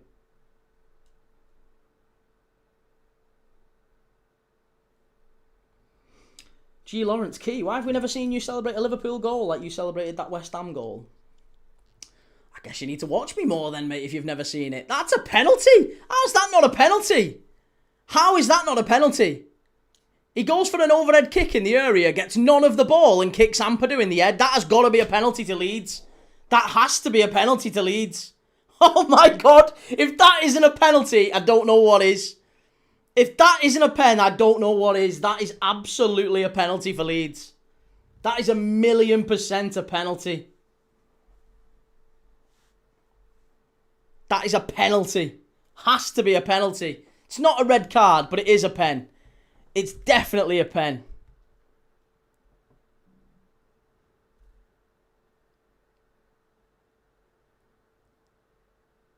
Yeah, definitely a pen.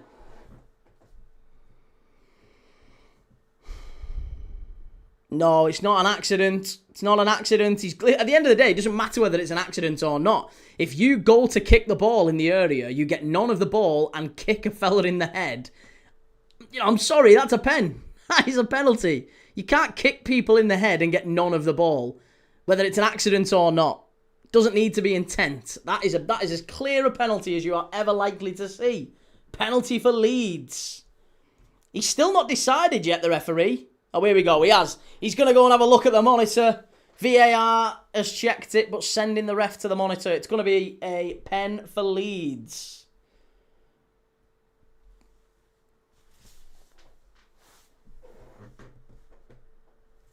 Definite penalty, this one.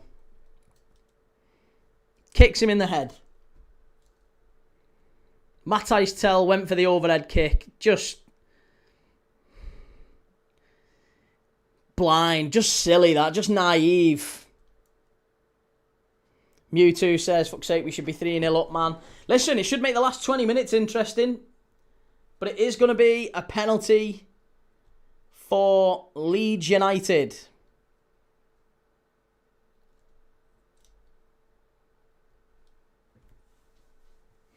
It's a pen, not a red. No, it's definitely not a red.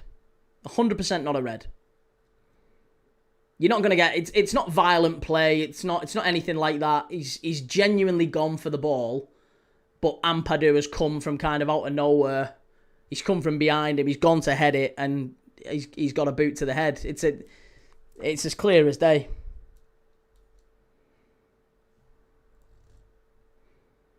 It's not a reckless challenge. It's an overhead kick. It's not a reckless challenge. You're not going to give a red for that, but it is a pen. That Juve kit behind you with the red and green stripes is one of my favourite shirts ever. Maybe I'll auction it one day, mate. Or we'll do a raffle or a competition or something for it. I don't know. Here we go. Penalty given. Matthijs Tel, the goal scorer for Tottenham. And now it's a pen. We've gone from Tottenham 1-0 up, cruising. Probably should have been 2 or 3 up, to be honest, Tottenham. And now they've given a penalty away. And it looks like it's going to be Nmecha maybe to take it. He's scored already from the penalty spot this season. Calvert-Lewin's got the ball in his hand, but it wouldn't be surprising if he hands it to Nmecha.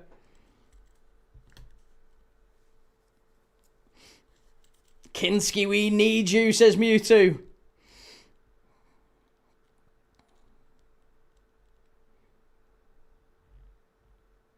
Kamaguru says, no reason for him to try an overhead kick. That's reckless as they come and dangerous. Red. Listen, an overhead kick is not reckless. It's not reckless. There's going to be... Oh, it is going to be Dominic Calvert-Lewin to take it. Here we go. Right-footed. Calvert-Lewin. Calvert-Lewin. To put Leeds back on level terms. Scores 1-1. 1-1. Excellent strike. And he's giving it that to the Spurs fans. He's giving it that to the Spurs fans. 1-1. Dominic Calvert-Lewin sends Kinski for a butty.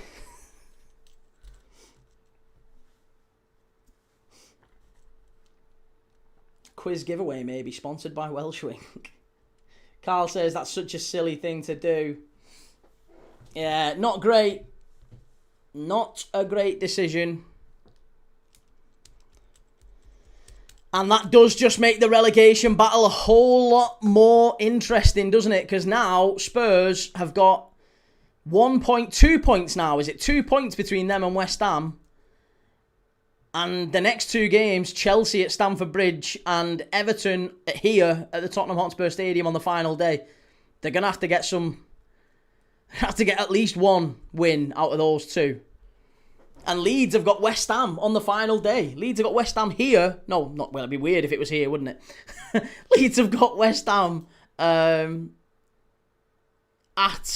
West Ham. West Ham have got Leeds at the London Stadium on the final day of the season. West Ham have got Newcastle next week at St James's Park. And Newcastle aren't, pulling up any trees at the minute either. But Leeds are now coming forward. 75 minutes on the clock. Could Leeds nick it late on? Pull the ball back. Chance. Calvert-Lewin strike. Oh, straight at Kinski. Nearly 2-1.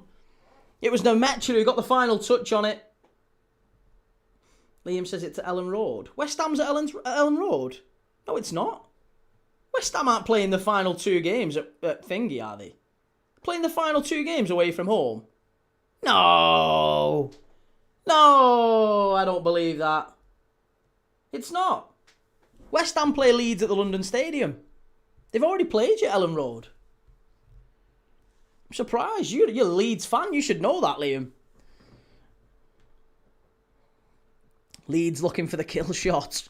Ball out to the right-hand side for Spurs. Spurs now, they know this is a huge opportunity. If you're a Spurs fan, you're looking at this and thinking, a win here puts us 4 points clear. It basically secures... Well, secures is a big stretch, but it does. It puts us a long way close to safety. Such a massive win if they were able to get it. And to throw it away in that way, such a sloppy moment from Matthijs Tel. Carl says, does Calvert-Lewin go to the World Cup in your opinion? For me, yes. I would take him. Mewtwo says, Leeds, you're already safe, relax. Look at the Spurs fans. The Spurs fans absolutely pulling their hair out here. Dan says West Ham playing at home. Yes, they've got Newcastle away and then Leeds at home. And Tottenham have got Chelsea away, followed by Everton at home. I think you'd probably prefer West Ham's fixtures. I know Spurs would have the 2-point head start if this finishes 1-1, of course. But it's, I think West Ham can beat Leeds if they need to on the final day. And I think West Ham can get at least a point at St James's Park. So I think there's 4 points there for West Ham. I really do think 4 points is there. It's doable. And I wouldn't be surprised if Chelsea were to beat Spurs and Everton maybe were to get a point. Don't know. Questionable. Should be interesting.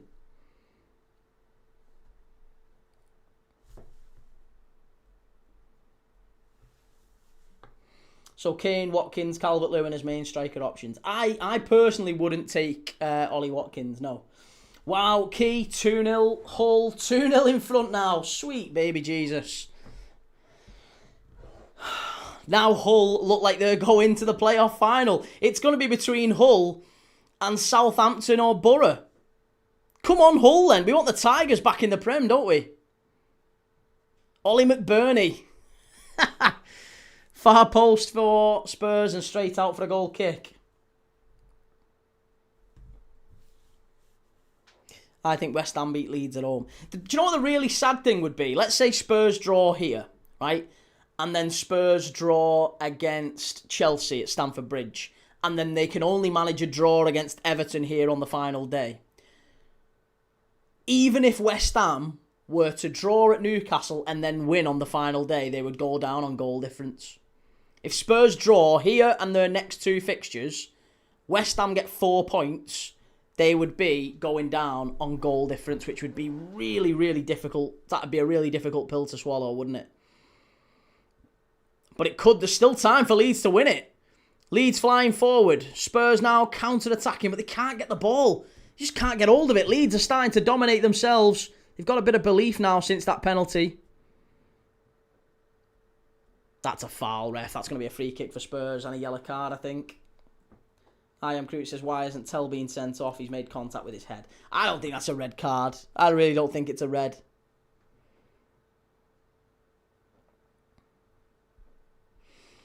SK, love you, Key. You're hilarious listening from Iraq. Lots of love to Iraq. LFC fan Connor says, Millwall getting mauled by the Tigers. The Lions. The Lions getting mauled by the Tigers at the Den. Daddy O says, but Spurs could lose to Chelsea and then the last day of the season and go down on my hate watch vibes. Yeah, I mean, to be honest, the final day of the season, Liverpool play Brentford. But I am definitely going to have some sort of a multi-watch going on because Liverpool v Brentford is not going to be the most interesting game of that day, is it? So I've got 2 tellies. I might have to put a different game on it and maybe have one on another and just the final day is going to be chaos.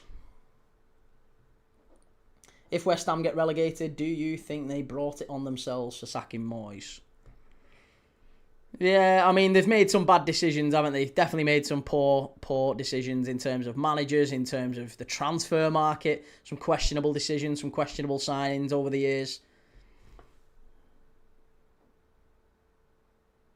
But yeah, it's they've been unlucky with injury as well, though. West Ham. Chance here, Calvert-Lewin. What a tackle that is! What a tackle, Mickey van der Ven. I said he wasn't good enough for Liverpool. I really don't want us to sign him in the summer. But what a tackle that is. A big moment as well. Huge moment in the game. Calvert-Lewin just about to pull the trigger. Willy Gnonto with a great run. Slips Calvert-Lewin in. It's not even Calvert-Lewin, it's Nemetja. Nemetja's one-on-one basically with the keeper. Just about to strike. And a fabulous tackle from Van der Ven. Possible pitch invasion from Hull if they win. And Sis says, if the Hammers go down, do you think Bowen leaves? I'd really like Bowen to come to Liverpool. I think he's a perfect signing for us. We need a player who's sort of a little bit experienced. I don't want us... Our problem this season is we've signed a lot of children. Basically, 18 to 21, 22-year-olds. We signed Kirkes, we signed Leone, we signed Wirtz, we signed Ekatike. We signed a lot of kids, basically. Rio Ngamoa, 17. we've got a lot of kids in the team, and we've not really replaced the experienced Premier League sort of title winners that we had. We've taken a lot of them out, and we've put in a lot of kids. Even Conor Bradley. I know Conor Bradley wasn't a signing, but he was our starting right back. He's 21. Trent Alexander-Arnold, 25, 26, played in a lot of big games for us. It's a bit of a step down in terms of experience. So we need some experience. We need those types of players coming in. I think Liverpool are short of that. Daddy-O says someone here the other day said about Brentford they may have to lose on the final day. Found the clip and posted it to Discord. Yes, I saw that. Yeah, I was going to say Ian said about that. Anfield Vortex, I think Watkins would do well at the World Cup. Great player. He scored more than Calvert-Lewin, I think. He has, but he's also... Calvert-Lewin's a different type of striker than we've got. We need a... I keep saying we. I'm not arsed. I'm not really supporting England at the World Cup. I won't be supporting anyone. I'm just going to watch the games and enjoy them, but... Oh, yeah, that was a little bit naughty, that, from Pedro Porro, wasn't it? Little bit naughty. Ooh.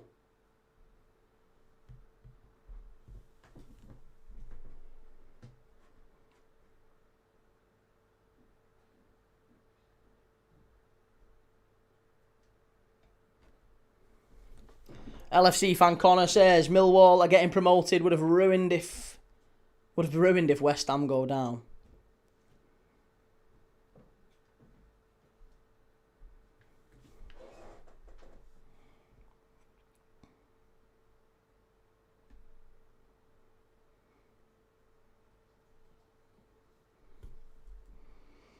Andy says Tottenham throwing themselves back into the fire if they don't get a winning goal. I mean, still 2 points. It's not nothing. It's a 2-point cushion with 2 games left to play. It's not a dreadful position to be in, but they would have expected a lot better.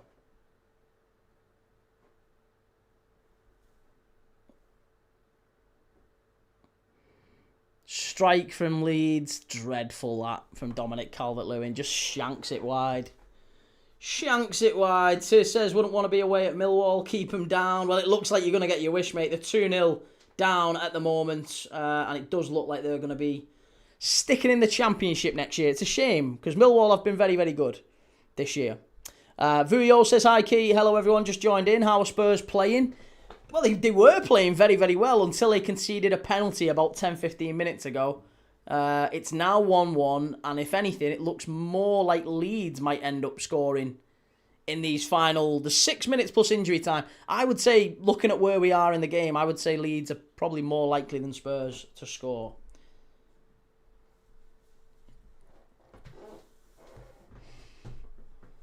Maddison, come on for his return.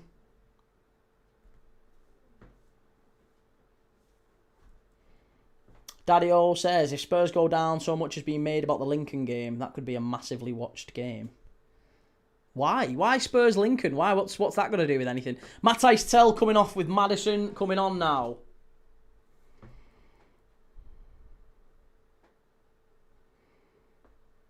AFC, I answer Spurs in the mud. I want to see him in the Championship. Well, a couple of changes. Maddison's on. A Doggy's going off as well, and it's going to be Jed Spence. So that's like for Jed Spence and a Doggy switching. But Matthijs Tel off, James Maddison on. James Maddison back playing football. Probably a bit too late in the day for him to be seriously talking about a World Cup spot. But I really like James Maddison. Very, very underrated player. Like him a lot.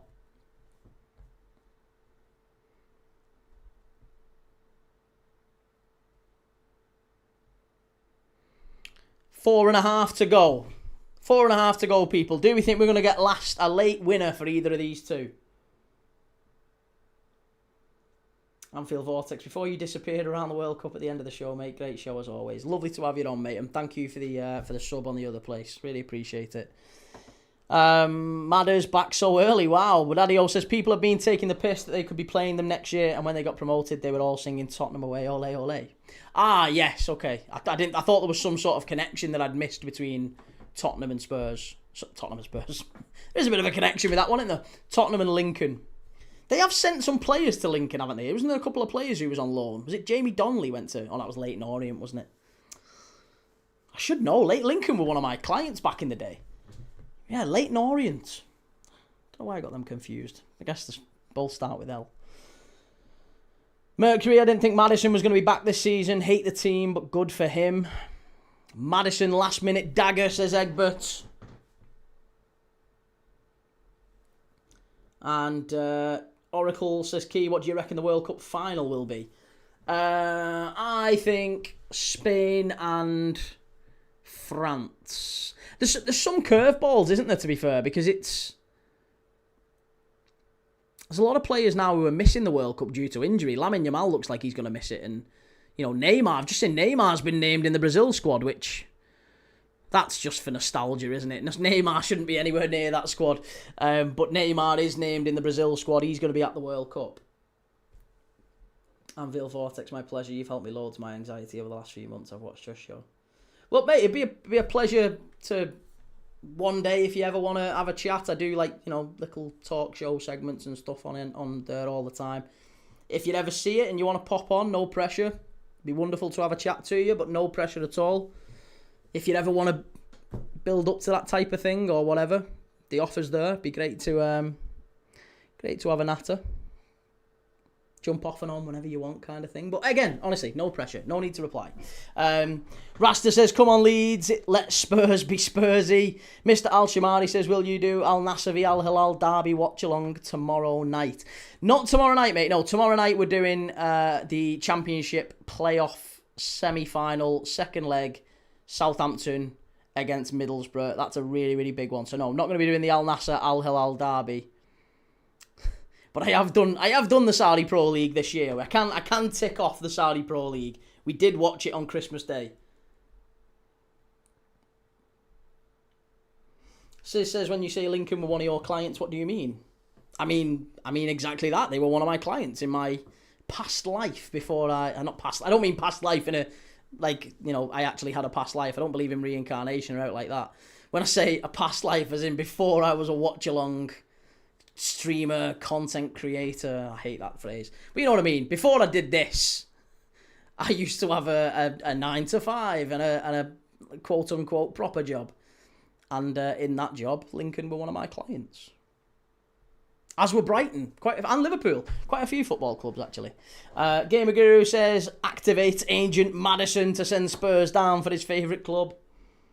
And Oracle says, who wins that tie tomorrow night? Well, I'm rooting for Southampton. I don't like Middlesbrough. That sounds awful, but I don't want Middlesbrough to be a Premier League side. And I've no issue with Middlesbrough, the club.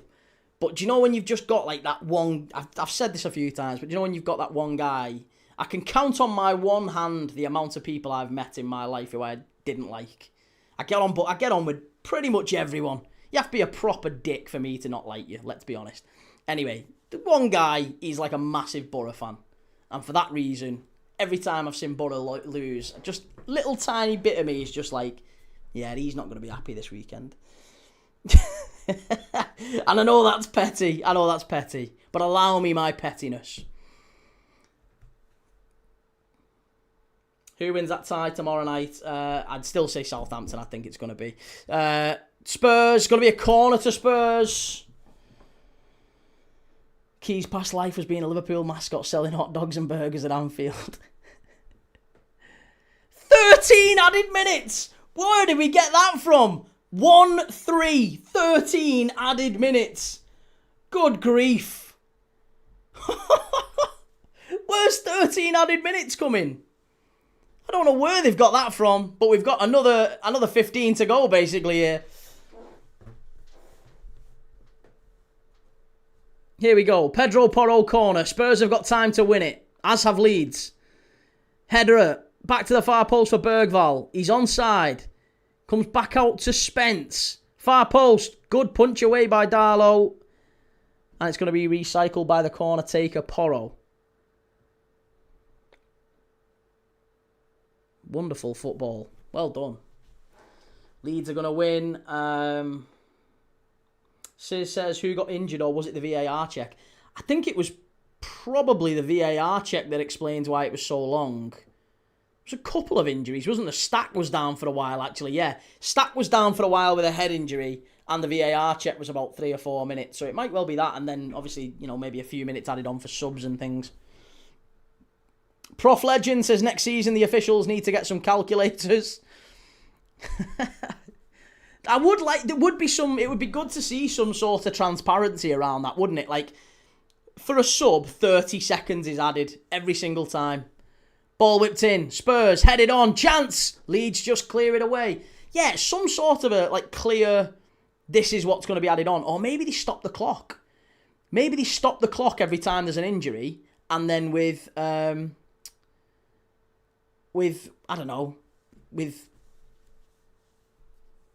substitutions, it's like a flat 30 seconds for every sub. That'd make sense.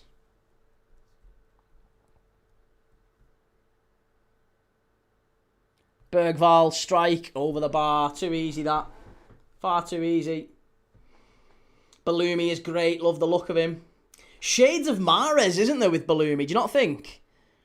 Remember Mahrez when he was at Leicester in the Championship, and there was a little bit of ooh, yeah, he can drop the shoulder and he can beat a man. There's a little bit of that with Bellumi at Hull. A little tiny bit of it. Not sure he's quite Mahrez levels, but, there's definitely shades. Definitely shades. And he only came on at half-time. He's still very young as well, Mohamed Bellumi. But he's Algerian as well, very similar to Mahrez.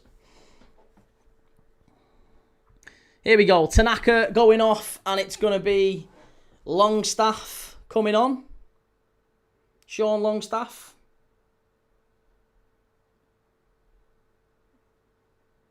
Pete Green, all I'm the same with Coventry. Nothing against him, but just that one blow. That's it, innit? That's it. It's kind of like, I don't know if any of you have got kids. If any of you have got kids, and you come to that point where you're kind of choosing the names for your kids, and me and my missus at the time, at the time, she's still my missus now, but at the time we were having our little girl, who was talking about names, who you gonna have, who would you like, what names do you like, what names do you think would be fitting or whatever.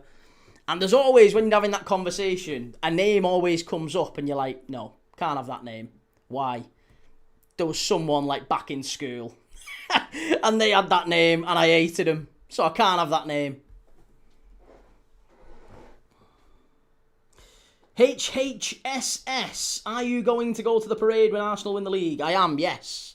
Oracle says the Millwall chairman has been at the pies. Enjoy it. Good luck to him.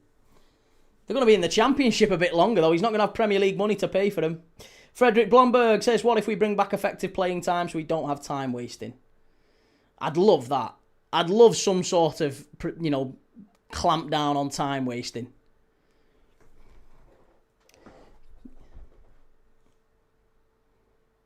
Joe would rather have Longstaff than Tonali, and I'm not even taking the piss. Well, Ampadu's just give away a foul. There's 6... Well, that's not true. There's 9 minutes, isn't there? 9 minutes left. De Zerbi's just been booked.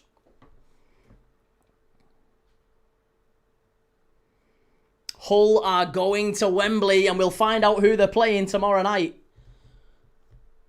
Hull against Southampton, I beg you. Hull v Southampton. Beast, no, we've just done family names for our first 2. They were easy. 3rd one is due at the end of August. Yeah, you remember you saying we have no idea what his name will be. Key's very seasonal. Ben says Millwall West Ham confirmed. Well, Millwall West Ham next year in the Championship. We'll do that. I promise you we'll do a watch along for that one. Home and away. Here we go. Spurs still driving forward. They've not give up hope. 8 minutes left. Feels mad. We're in the 95th minute and there's 8 minutes to go. Oh, what are you doing? Get it in the box. Claim for a corner, and it's going to be a corner, Spurs. Maddison to go and take it. I'd love to see Hull in the Prem. Hull were brilliant last time they were in the Prem. I quite like Hull. I think they beat Liverpool last time they were in the Prem as well. Umar Niasse scored against us. Look at that. Corners in this game. Spurs 10, Leeds 1. And we've still got 7 minutes left to go. Kitty just ran up the rankings recently for some reason. Kira. You can always, spin it if you find out, if you get a shock on the day and it's a girl. Kira's a lovely name. User says, if we go down, the Dockers derby is back, best derby in the UK. And I Mancini says, come on Leeds, get a win here, make the league interesting. If Hull play Southampton in the final, I want Hull to win. Me too. Yeah, I'm rooting for Hull. Whatever happens, I'm rooting for Hull. It's a surprise that they've gone to the Den and won though. Score, please, Spurs, says Mewtwo. Spurs fans hoping if they get... This would be... Like, imagine the limbs we're going to see here if Spurs nick it at the end. Floated far post. Leeds, get it away. Nonto. Can't quite get it away. Wonderful pass. Spurs have got a chance here in the area. Hit it. Oh, you idiot. Hit it. Richarlison. That's going to be a free kick to Leeds. So stupid. Ben says Harry Maguire and Robertson were in the last side that went up. Yeah. There was a couple of fantastic players in that Hull City side. Wasn't Ryan Mason in that side as well? Wasn't that the side that he obviously played for when he banged his head against Chelsea at Stamford Bridge and he had to end his career?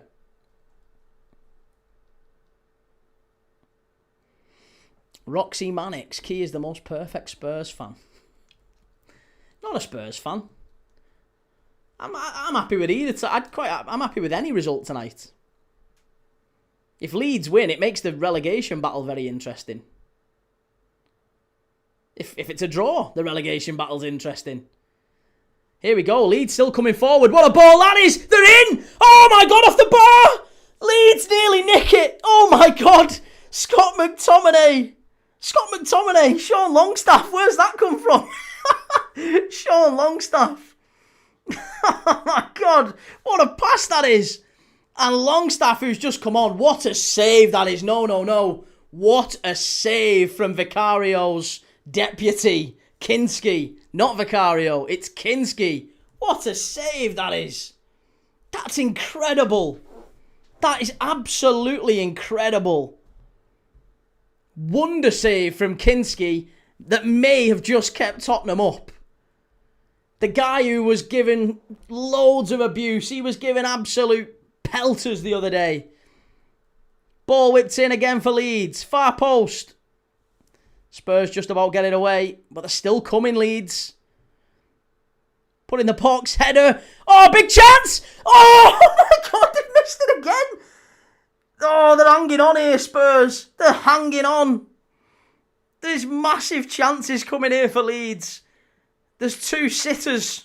That's a free kick, and Leeds have got another opportunity to put the ball in the box. 4 minutes left to go. Sweet baby Jesus. If you're a Spurs fan, your heart has just fell out your arse. I'm not even arsed. I'm a Liverpool fan, and I've just lost my head there. Oh my God. Who's that at the back stick who misses? Who is it who misses this? Is it Longstaff again? It's Longstaff again? What are you doing? I say the first one wasn't a sitter, but that one was. If Longstaff gets that second one on target, it's a goal. Wow. How on earth have Leeds not scored? B Snow says McSauce would have finished that. Put some respect on his name. Have you seen that song? The McTominay song, the Scotland World Cup one. Scott McTominay, Ballon d'Or.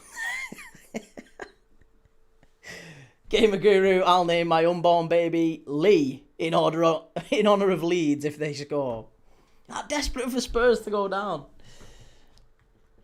Mewtwo says Spurs counter now. They've got to do something quick. They've only got 3 minutes left here, this one. Danzo's just gone down and bought Spurs a little bit of breathing room. Kinski's got the ball in hand. It's going to go up the pitch, but what a chance. Couple of big chances that for Leeds. Fabulous save from Kinski for the first one. An absolute wonder save, that one. We might be talking about save of the season there. Genuinely, that might be save of the season. In terms of importance, reaction time. Oh, incredible. Worldy of a save from Kinski. This sounds like a right brilliant game to be at. A right nail biter. I mean, you won't have any nails left if you're a Spurs fan. Not in these last couple of minutes. Here's Bergvall. Fabulous ball in. Leeds headed away. It's going to be a throw-in on the far side. AFC Iron, would you ever want United to go down or keep them in the league? No, keep them. Keep them in the league, mate. Everton were always... I'm a Liverpool fan. Everton were always circling the drain. They've been round that area for years. Loads of times I've been convinced that Everton were going down. And I never wanted them to. I always wanted them to just stay up. It's much, much funnier seeing them kind of drifting around that area, getting hope, and then having it dashed year after year. That's what I hope for Everton. I don't want them to go down. I love the Merseyside derby. And the same with United. I'd love United to be in mid-table wilderness for many years to come, like they have been for the last 15 years or whatever it has been. So, yeah, I'd like United to stay about there. Spurs, long throw into the box. Chance! It's going to be a corner. Big chance, that one. Cameron Hobbs-Key sniffs his fingers after eating crisps, only if they're very, very nice crisps. Oh, great ball. Chance, penalty! Must be a penalty for Spurs! Oh, he's give a corner! Oh, my goodness me, there's controversy here, folks. There is controversy. Wow, this is a big claim with 30 seconds left. Oh, no, I don't think it's a pen. I don't think it is. It is a good tackle from Nemecha, that. Maddison screaming for it. It looked like a pen at first glance. I don't know if he gets anything on the ball, actually. Oh, I don't know. The referee gave a corner, but VAR's looking at it. I don't know if he gets out on it. I don't know if he gets anything on it. I think they're going to say it's no pen in a corner. I think they're going to say no penalty. Yeah, corner. No penalty. No penalty. Wow. I don't think it was, but wow. Last 30 seconds, we've got a corner for Spurs. They might have had a penalty. Leeds have hit the bar in extra time and missed a sitter. This has been a hell of a game. Corner for Spurs. Final chance. It's got to go back in the area. Got to be a good ball. Far post. Bergvall underneath it. Leeds just about get it away. The ref's going to be generous with the added on time. That was a terrible ball. Porro. They've got to get it in the box. Bergvall. They've not got long here. Referee's looking at his watch. They've got to get it in the area. Played over. Headed on. Chance. Strike. Richarlison. Corner kick again. Big claim again for the handball there. I don't think you're going to get it. It's another corner. It's another corner. Porro's gone over to the other side. We're now past the 13 minutes. We had 13 minutes of added time. It's 104 minutes on the clock. Roberto De Zerbi screaming. They're not going to send Kinski up, are they? They don't need a goal that badly. But a win here probably does just make Spurs safe. Porro whips it in. Flicked on. Oh, same side. It's gone on. It's going to be another corner. Are they going to give it? Yeah. It's flicked on. It's gone out the other side. Another corner. 115 minutes now. Fucking hell, ref. Blow up. Wow. One more chance. One more chance. You can see the Spurs fans saying one more. Ball whipped in.